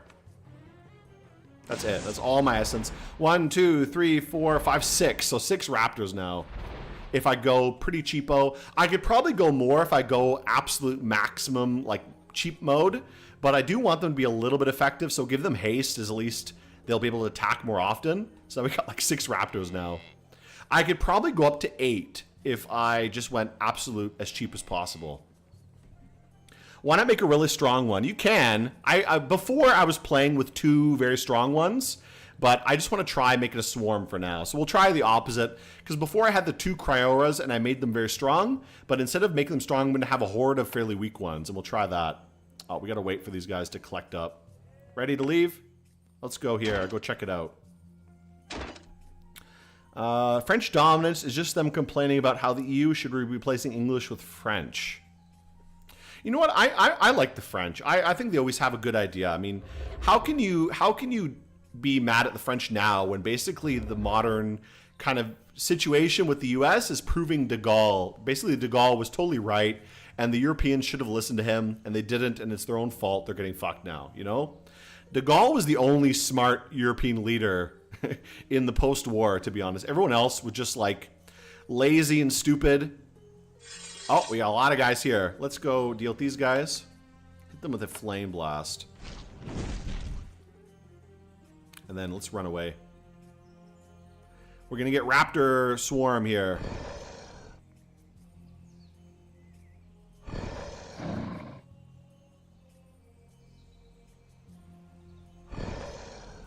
We got our Flame Raptors all rushing in and just blasting these guys.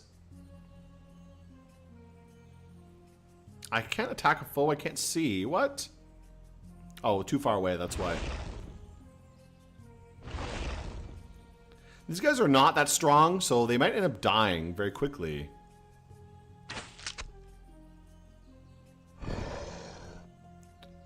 Okay, get 2 attacks on there, which is nice.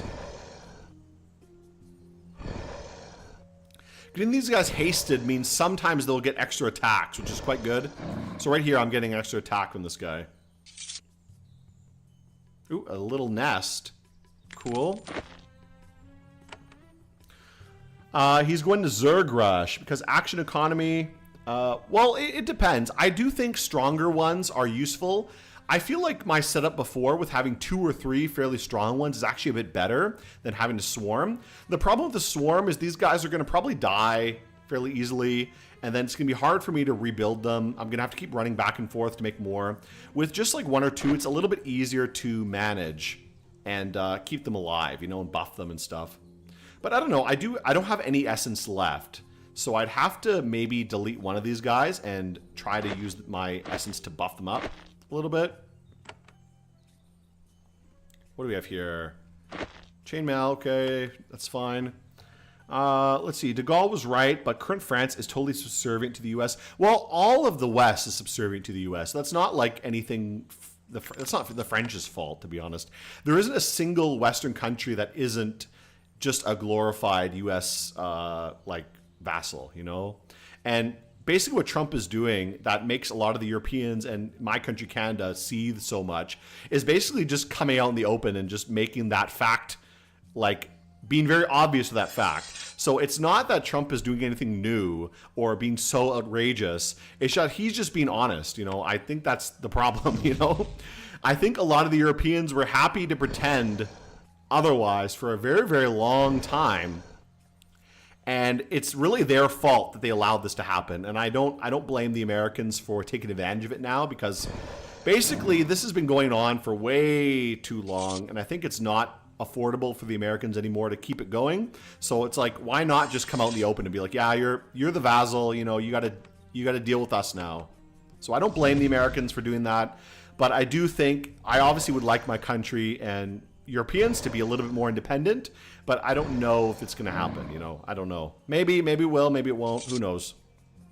I know they say they want to, but I don't trust that these people in charge of these European countries, or Canada, for example, actually have the ability to go it independently. I don't think the current elite who runs these countries is competent enough to run their countries independent of the US. I just don't think it's going to happen. Maybe if you get someone fairly competent in power, it might happen, but I just doubt it. I don't know, you know.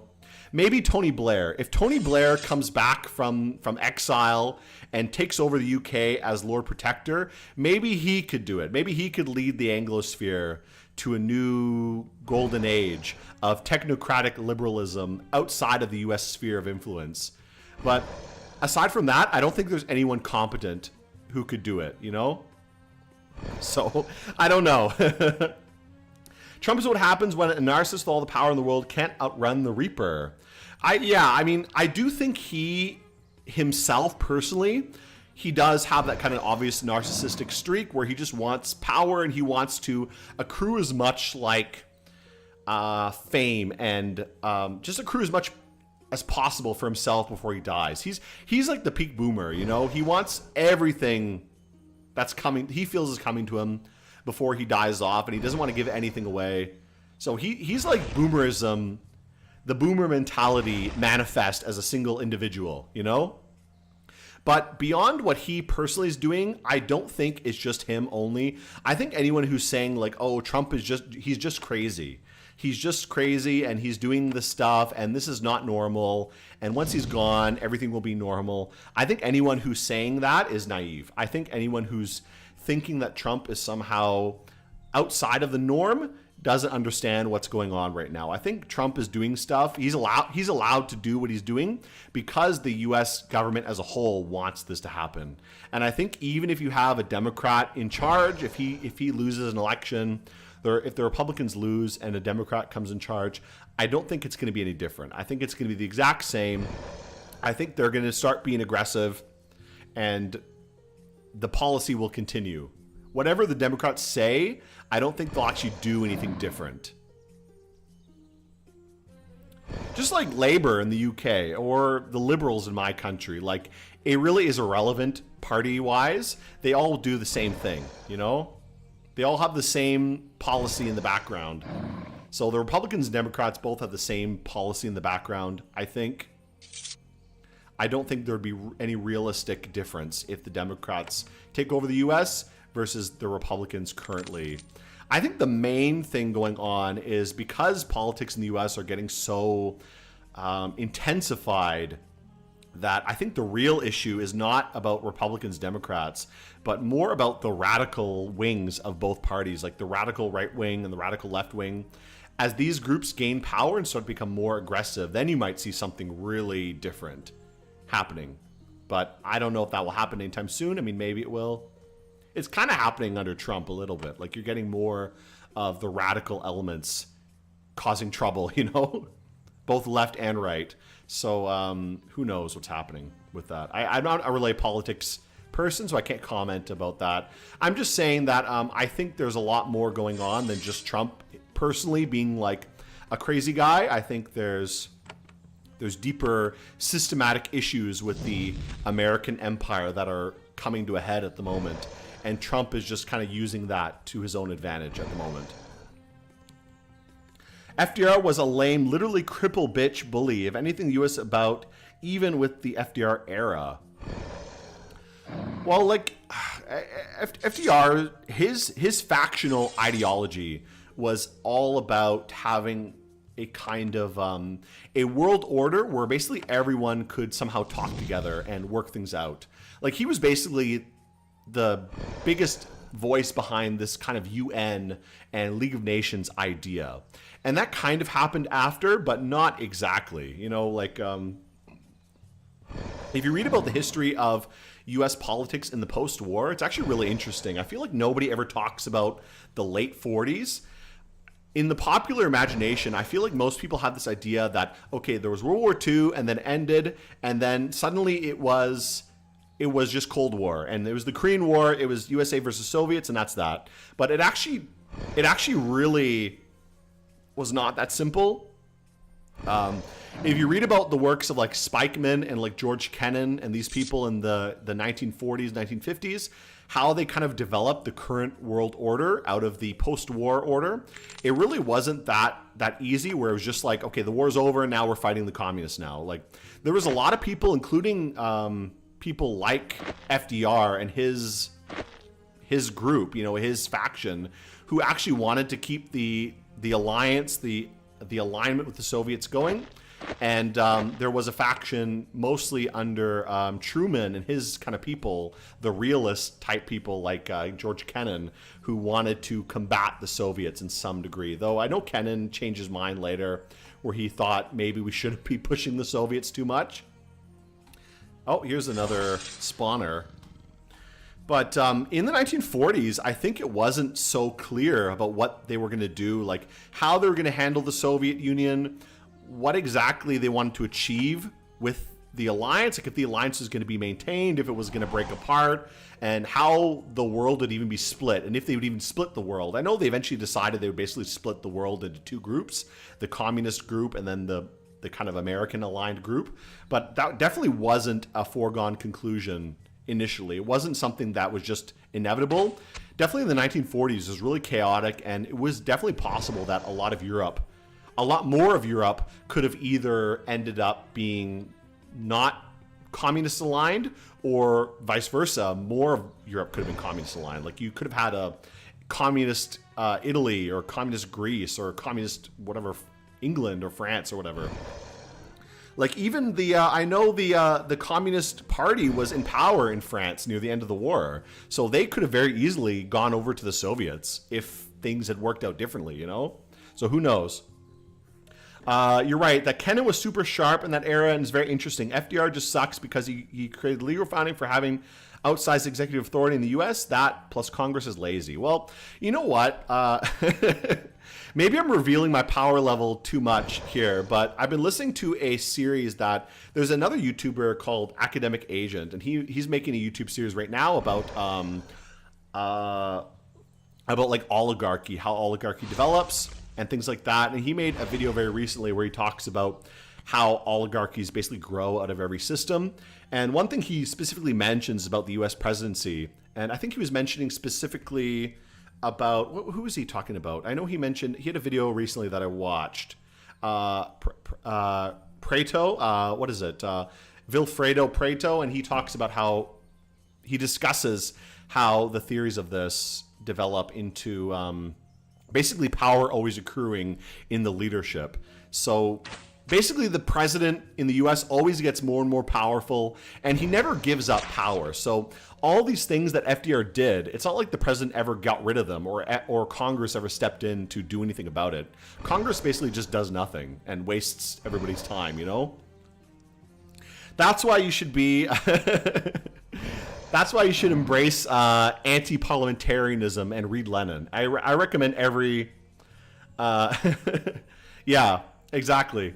I recommend everyone should read Lenin's work and become a based anti-parliamentarian, you know? You could be a pro-democracy guy. Like, I'm pro-democracy. I think democracy is good. I'm not anti-democracy at all. I think a lot of these right-wingers and these left-wingers who hate democracy, I think they're just misguided.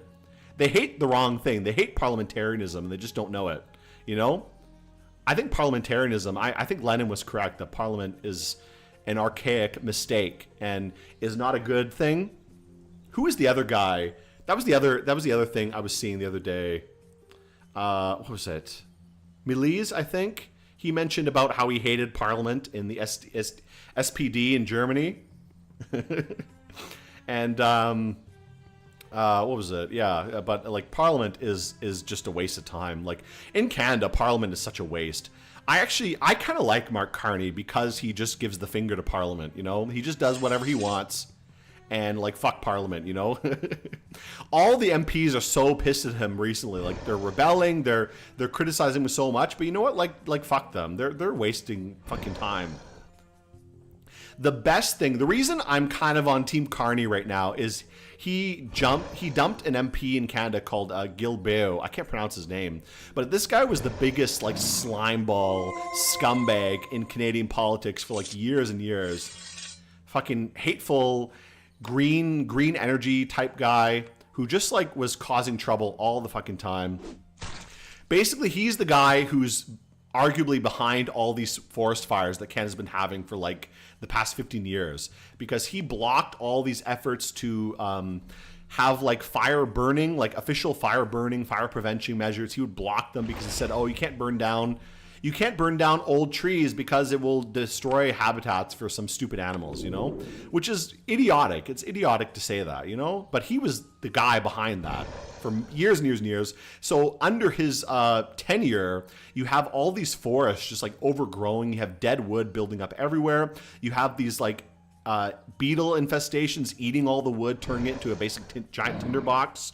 But he always blocked the ability to cut down the dead wood because he said, oh, the insects live in the dead wood and we can't destroy their habitat. So this guy is a fucking scammer, and I'm glad he's fucking gone. It's such a good thing that he's gone, to be honest. I'm glad like Mark Carney kicked him out because he's like a scumbag, like literally ruining Canada for the past decade with his bullshit. A lot of Americans want a parliamentary system instead of a two-party system. What are you talking about? Americans do have a parliament. Like, Congress is literally parliament. Congress is parliament. It is parliament, just a different name.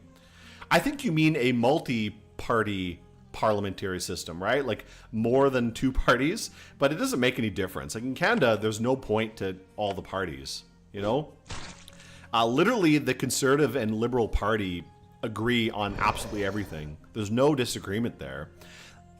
There's some minor disagreement among the smaller parties. Like, for example, NDP is kind of the Labour Party, but increasingly they don't care about Labour at all. Like, they really don't do anything for Labour anymore. They haven't done anything for Labour in like decades now.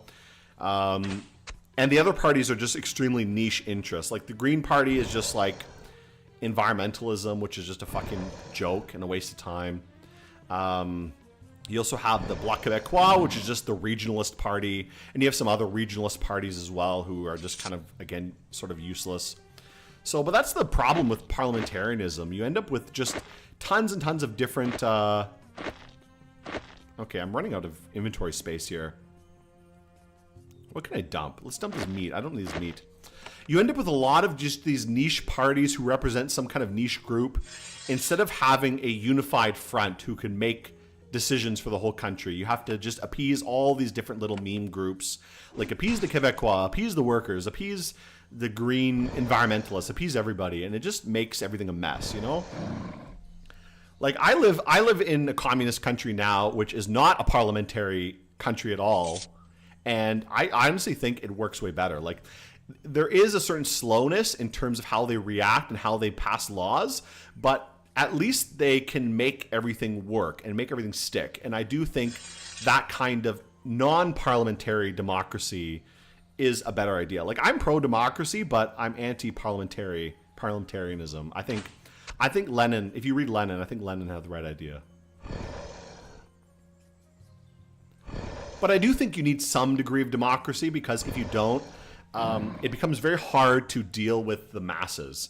And even though the masses, they tend to not give a shit most of the time, they're very lazy and not very active, you still kind of have to get them on board a little bit, you know? I think that's the problem with a full dictatorship, is it ends up being too much about whatever the leader wants. And that very easily ends up becoming just like total delusion. Like, that's the problem with the Nazi government, I would say. Like, the biggest problem with Hitler's government was that it just very quickly became about his personal his personal bugbears and his personal delusions, and very quickly lost the plot. Whatever plot Germany had at the beginning of the war or in the interwar, it was very quickly just done away with and became just like a mess. And that's really what hurt Germany more than anything else, you know?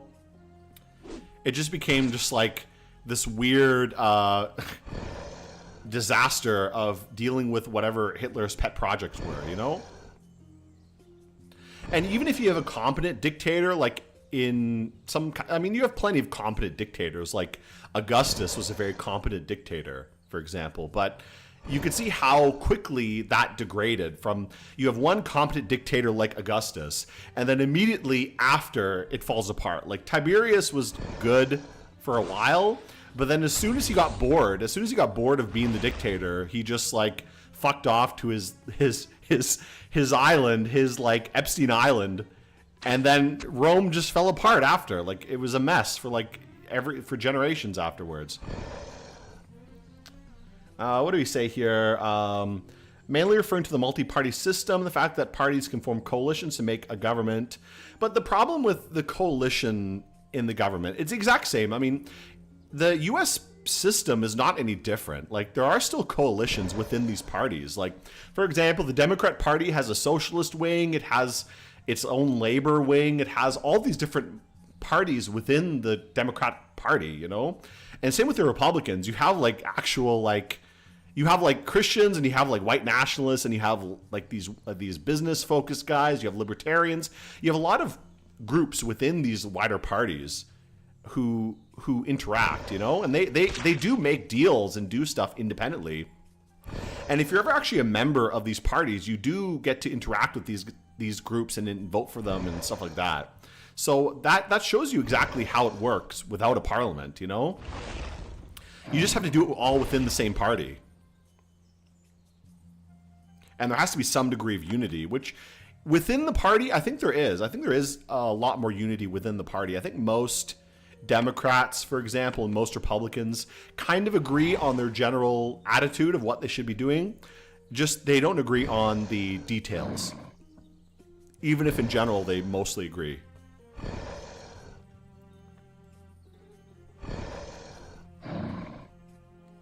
It's same here. Like basically everybody in the Communist Party more or less agrees with each other. Just they might disagree on the specifics. Like for example, a good example of some specifics they often disagree with are how to deal with the Americans. Like should they be more loyal to the Americans? Should they be more loyal to just nationally, be more nationalist and independent? Should they focus more on China? Should they focus more on the regional dynamics of like nearby countries? So these are like details, but they never really fall away from the specific aim of the party as a whole, you know? So I kind of think that works a little bit better. But these groups will always exist. They cannot need their goals through established means. They would try other means.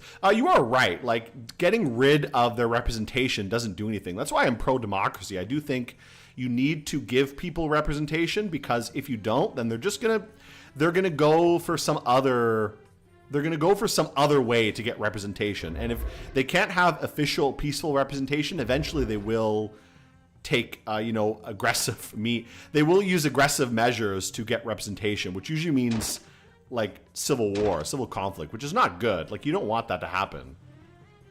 That's why I do think, even though there's a lot of people, I see a lot of people online, they comment, like especially with right-wingers, they comment like how the civil rights movement was so bad. But like, if you really, really think about it, was the civil rights movement bad? Like you had to give people some kind of representation. You can't have this population of people in the country who basically have no rights and then expect things to go well. Same with the apartheid South Africa and all these African countries. Like I love the Rhodesia memes. You know, I'm a big fan of Rhodesian music and the imagery, but if you really think about it, like Rhodesia could never work. Like Rhodesia was never going to happen. Okay, I think I'm going to dump this. I mean, this is funny having a bunch of raptors, but I really prefer having a few stronger creations. I'm going to redo my whole creation dynamic here a little bit, because I'm more of a fan with a smaller group. There's just too many to deal with. Let's also level my skills a little bit. I'm going to level up my fire shaping and maybe another point in magic. I don't know. Let's go for more blessing magic. A little bit more blessing magic is good. And I have 2 points left. Where can I put that into? Healing? Maybe put points in healing. That'll be good. Okay. Let's upgrade our magic a little bit. We have a little bit more essence. We can afford probably more creations. Let's make you our big magic guy.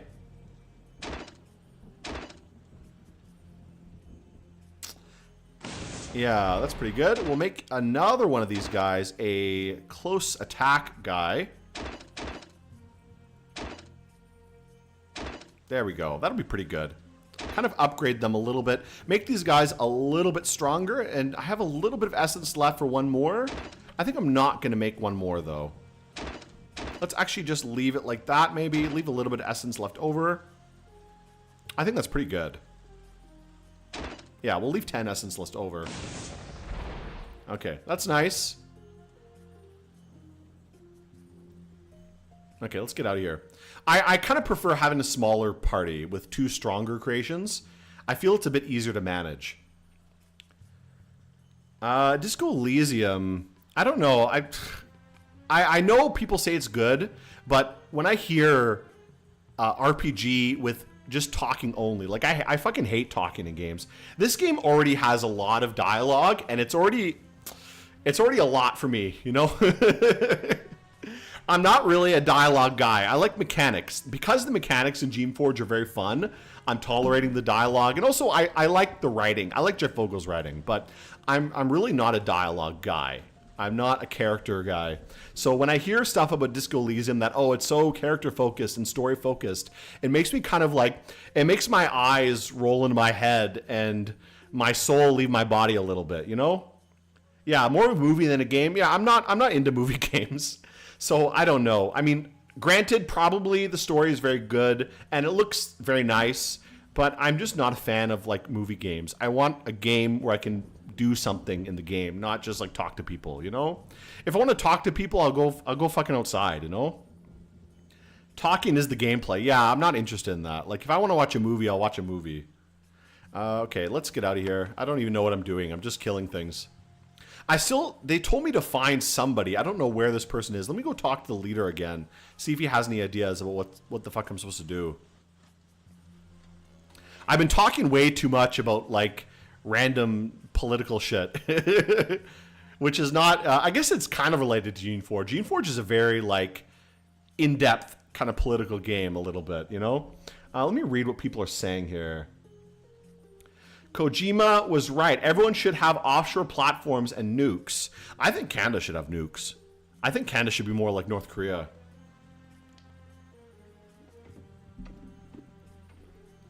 I think the best outcome for Canada is for Canada to become the North Korea to the USA's China, you know? That same dynamic between what North Korea is to China, I think Canada should be to the USA. Not united, but not enemies. But also like very schizo. I think that's the blessed outcome for Canada, I think. If I ever get into politics in Canada, I can start the Juche, the Canadian Juche party. Okay, what was I doing? I want to see. Okay, you told me something before. Tell me of this village. Find Mikhail. I think I talked to him already, right? Okay, whatever. Let's get out of here. Let's go out of here. I want to go somewhere else. What quests am I even doing? Destroy hidden rebels. Okay, I met Mikhail Blade and meet the takers. Okay, so where is this? They're in the Thorny Wood. So let's go do that. We'll do that first. That's something I can do.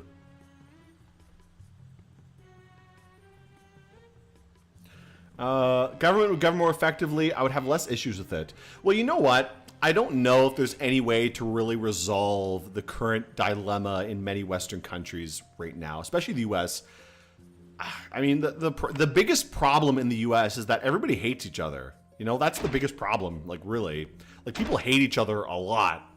And I don't know how that's going to get fixed. Like, people just don't... They really, really hate each other. They want to kill each other, and they are killing each other. So once you get to that point, how do you even get out of that? You know, how do you even fix that? Like, I don't know if it's going to be fixed.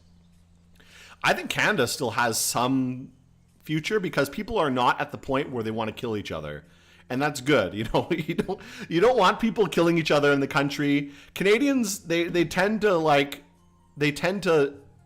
other Canadians. So it's not really gotten to the point where people are murdering each other yet. But I don't know. I mean, in the U.S., I think it's kind of past the point of no return. I think I don't know what's going to happen. I think it just kind of has to play itself out. You know. Okay, there's a lot of mines around here. Can't see any controls. Safely disarm the mines. May require careful investigation. Okay, so there's a bridge and some mines around here. So we need to see if we can deal with the mines. Let's just explore the area a little bit. A Shaper junkyard. Maybe we can find some power or maybe a switch around here to deactivate the mines. Ugh.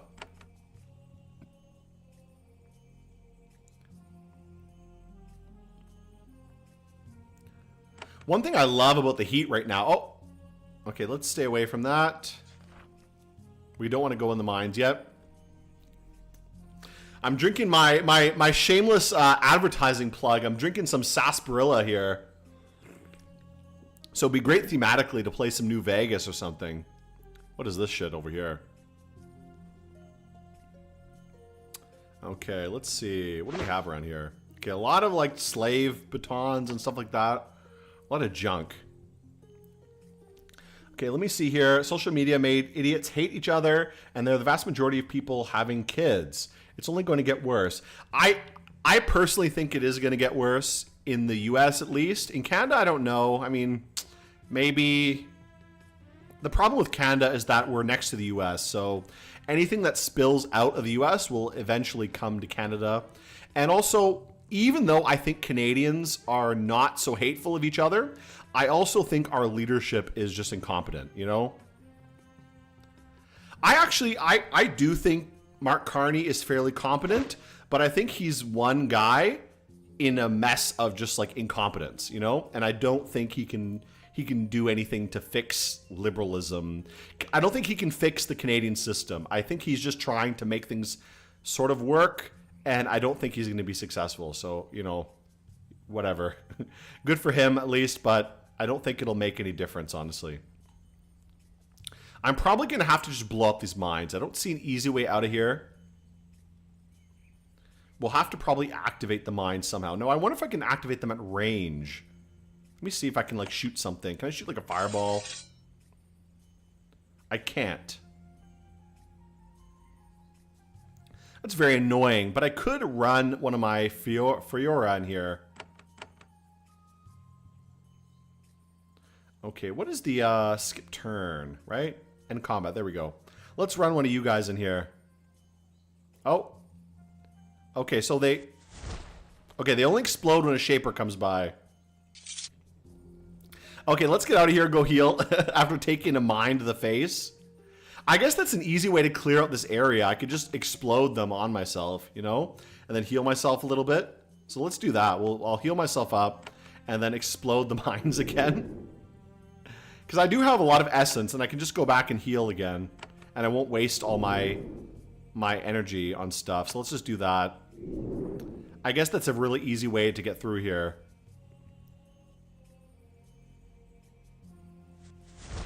Okay. Ugh. That sucks. Let's keep healing a little bit. Heal myself. And use myself as a human minesweeper. Okay. The mines look large and dangerous. Okay, so there must be a way to deal with these mines that I'm not knowing about. Let's keep exploring this area a little bit. Okay, take a few mines to the face. That's okay. Whoa, where's you going? Where are you going here? Uh-oh, something happened. It went insane. My creations are going to kill each other. Let's end combat very quickly. Oh, the turret mind controlled them. Okay, let's get out of here. My creations are already busted. And I need to go heal up after taking some mines to the face. Okay, let's get out of here. The ubiquity mine's really a Geneforge hallmark, yeah. I gotta keep going back to town to heal up a little bit. Okay, heal up my dudes and then get out of here. Let's go back to the North Bridge. Okay, what do we read here? You would think a game with this theme would be more techie sci-fi instead of fantasy. I'm mostly fascinated by how in love Western leaders are with Israel. Keir Starmer would rather lose than say a bad word about it. Well, you know, we got our lad, what was his name? Burnham now is going to be Prime Minister. Is he any different from Keir? I don't think he's different than Keir Starmer was on that issue. If anything, I think Keir Starmer was a little bit, he was a little bit not really listening to the Israel lobby that much, you know? Like he didn't get involved in the war. He was not really doing that much that they were asking him to do. So I kind of think he was actually doing not a bad job, I think, as Prime Minister. He's just unlikable. He's an unlikable dweeb. And if you're in politics, that's not a good thing, you know? I was talking to my wife about this, but I saw the news when Burnham, what's his name? Henry Burnham? What's his full name? I don't know his name. I know his name's Burnham something. Harvey Burnham, whatever his name is. But I remember seeing on the BBC where they had the footage of him coming into London on the train, and you had these people talking on the TV like, oh, it's just like Lenin. It's just like Lenin when he came to Moscow. He's coming to London to save everyone. And I just laughed. Like, are these people so fucking delusional? You know, like, like this guy who is the fucking mayor of Manchester is gonna be like the the UK's like Lenin. Is just insane to think about. Okay, these mines are not blowing up. So what's going on? Let's go check this out. What's in here? Whoa, some kind of place. Can you shut off these mines for me? Lani, you meet a servile tinker living alone in a secluded workshop. Shapers have a small number of serviles trained to operate shaper tools and equipment. This is a descendant of the tinkers of Susia Island, passing down the secrets of maintaining and repairing your stuff. He bows to you. Welcome, Shaper. Welcome to my little home. I'm Lani, a scavenger and repairer. Shaper supplies. Open meets your approval. Building full of supplies and trinkets. There are a lot of mines in the area. Where do they come from? They're left by outsiders. That's what we call them. Strange humans. Not like Shapers or those you rule. Outsiders, the strange language. I don't know where they came from. But not long ago, a few months maybe, a bunch of them came through here. I hid and spied on them as they filled my lovely wood with mines, and I suspect worse. Worse, they trapped Northbridge and now nobody can get through. Then they left. I need to cross the bridge. Have you any idea how? Drop something. It was like a baton. Okay, so maybe I can use the baton. The mines only explode when serviles go by, not Oryx or other creations. They might affect you, and maybe not. I don't know how they were made this way. This is far from impossible. Mines are actually little living creatures with tiny but functional brains. They can be created to only explode under very specific circumstances, such as when a humanoid is nearby. It is even possible to make mines only explode when a shaper comes by, though it takes great skill to do so. Unfortunately, many mines on Susia Island were made this way. You spied on them. Did you hear anything interesting? No, the language is strange. I did hear two things. They called themselves Sholai, and one of them was clearly the leader. They called him by the name Trashkov. Probably not on this side of the river. Trashkov has a little bit of a story just like Dagoth almost, where he's building up this like power base on island to burst out and destroy the Shaper Empire. Okay, I have another question. That's all for now. Okay. What can you say? Can I take the stuff? Will he get mad at me if I steal it? Oh, is that stealing?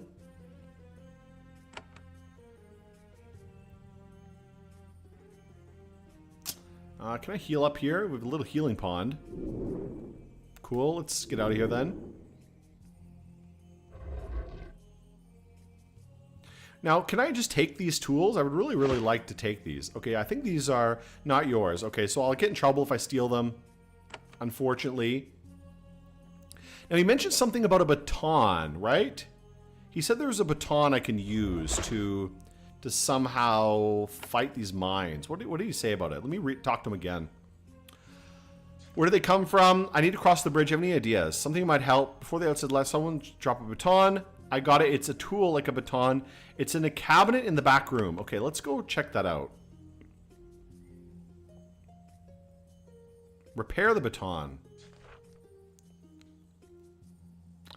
The baton's lifespan has been shortened to a bit, but it will function. Okay, so batons are actually also living creatures. Where's that baton I picked up? Is it even a real item, or is it just something that, like, I have, kind of? I don't know. Let's go see if I can use it then. Okay, let me see here. Your creations are going rogue. I love brute forcing stuff. He did things to alienate both sides, and he lost politically. Yeah, well, Keir Starmer, he lost everybody. He lost the left wing of his party. He lost the centrists, the Blairites. He obviously the right wing hated him too. So like he just had nobody. He was just totally alone. The only reason he didn't leave sooner is because the Labour Party couldn't come up with someone better to replace him with. But once Burnham came around and was like, hey, you know, I'm willing to do the job, then I think they just dumped him. So he had to leave. Okay, what do we have here? Essence Pod, great. But whatever, too bad for him. You know, he was never, the Stammerreich was never long for this world, you know? The most related part about Lenin was how we spoke about how they need to prioritize action over coffee shop's theory discussions, but admitted discussions were way, way, way more fascinating. Pronounced Trashkov. Maybe he doesn't mind you taking his stuff. Did he bow to you? He said so, but it says it's not mine, so I don't really want to steal. When you meet Trashkov, everyone you describe as power mad and irrational, you find out he's been coldly rational the whole time. And it's a really powerful moment. Reshaped everything.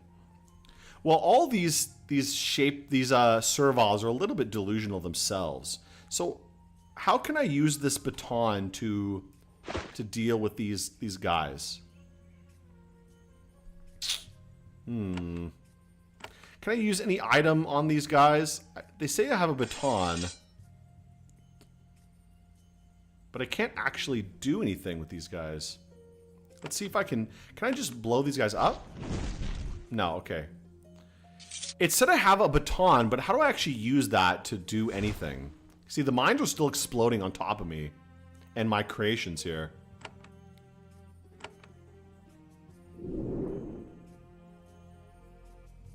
Let me go talk to this guy again. Maybe I didn't pick up the baton. Maybe my inventory's full. Is that why? I'll drop some crap. I have a lot of crap in my inventory that I don't need.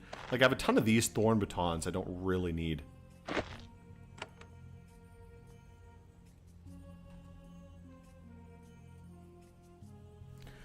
Have a good stream on Windep. Actually, I'm probably going to end my stream in about a minute. Should be in your inventory. You can use it as an ability. I don't see it in my inventory. Like, I have my Venom baton, but no new baton. I think my inventory was full. Maybe that's why I couldn't pick it up. So let's go back here and see if I can grab it again. Oh, I see. It's on the floor there. So it did drop. Gray Spore baton. Okay, great. So just because my inventory was full, so I couldn't pick it up. So let's equip that then. Let's see if that's any good. Gray Spore baton. Okay, so I can't use it like that, but I can probably use it as ability. So we'll try using that on the mine, see if it helps me break through them. And then I'm probably gonna have to end the stream because it's been a long time for that. There are mines and batons of different colors. Sure they match? I have no idea. I mean, we'll see. Let's try that baton. Okay, oh, it blasted them. Okay, cool. Get a little bit closer. Oh, okay, too close. Let's try our gray baton again. Cool. Now, will that affect the purple ones? I think it will. I'm still taking a little bit of damage. But at least we can clear out this bridge. Nice. I'm going to have to go heal after doing that, though, because I've taken a little bit more damage than I would like. Let's just make sure everything... Oh, here's somebody. Who's this? Let me heal myself very quickly. And then we'll maybe combat this guy. Heal up my followers as well. Because we may have to fight these dudes. Sholai Scout. You face an invader. This human is not from your lands. He's also violated a forbidden shaper area, stolen your secrets, and broken a multitude of laws. Also, they killed your boat. He's still pissed about his boat getting killed earlier. Seen two of them lost, hearing them speak quickly each other in the crude, harsh language. It's hard not to overcome the disgust. The strange features repel you. Geez, this guy's such a racist, to be honest.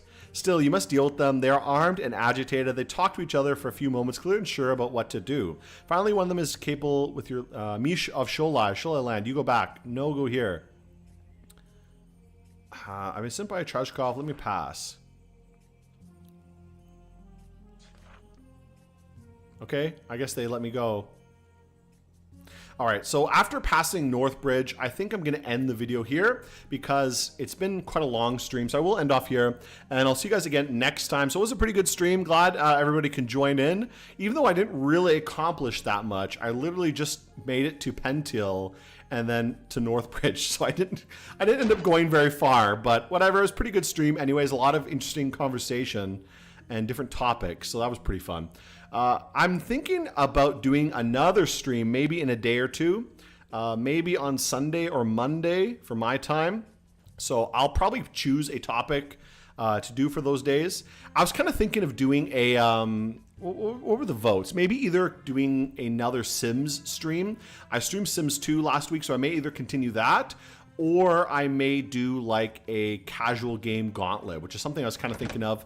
Maybe, because I usually stream for about 3 hours, so maybe doing a stream where for like each hour or hour or two, I play like a different game.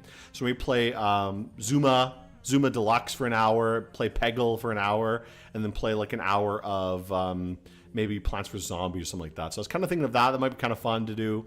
Play a bunch of these like casual PopCap classic games for a stream. So I don't know. I'll think about that. Either way, I'll see you guys next time. I'm going to end the stream here and hope you guys enjoyed it. And yeah, see you guys again for the next stream and next video. I should have a new video coming out maybe today when I'm finished with my mom games video. I'm almost done. Just taking me a little bit longer than I would have liked to finish it, but it should be done today.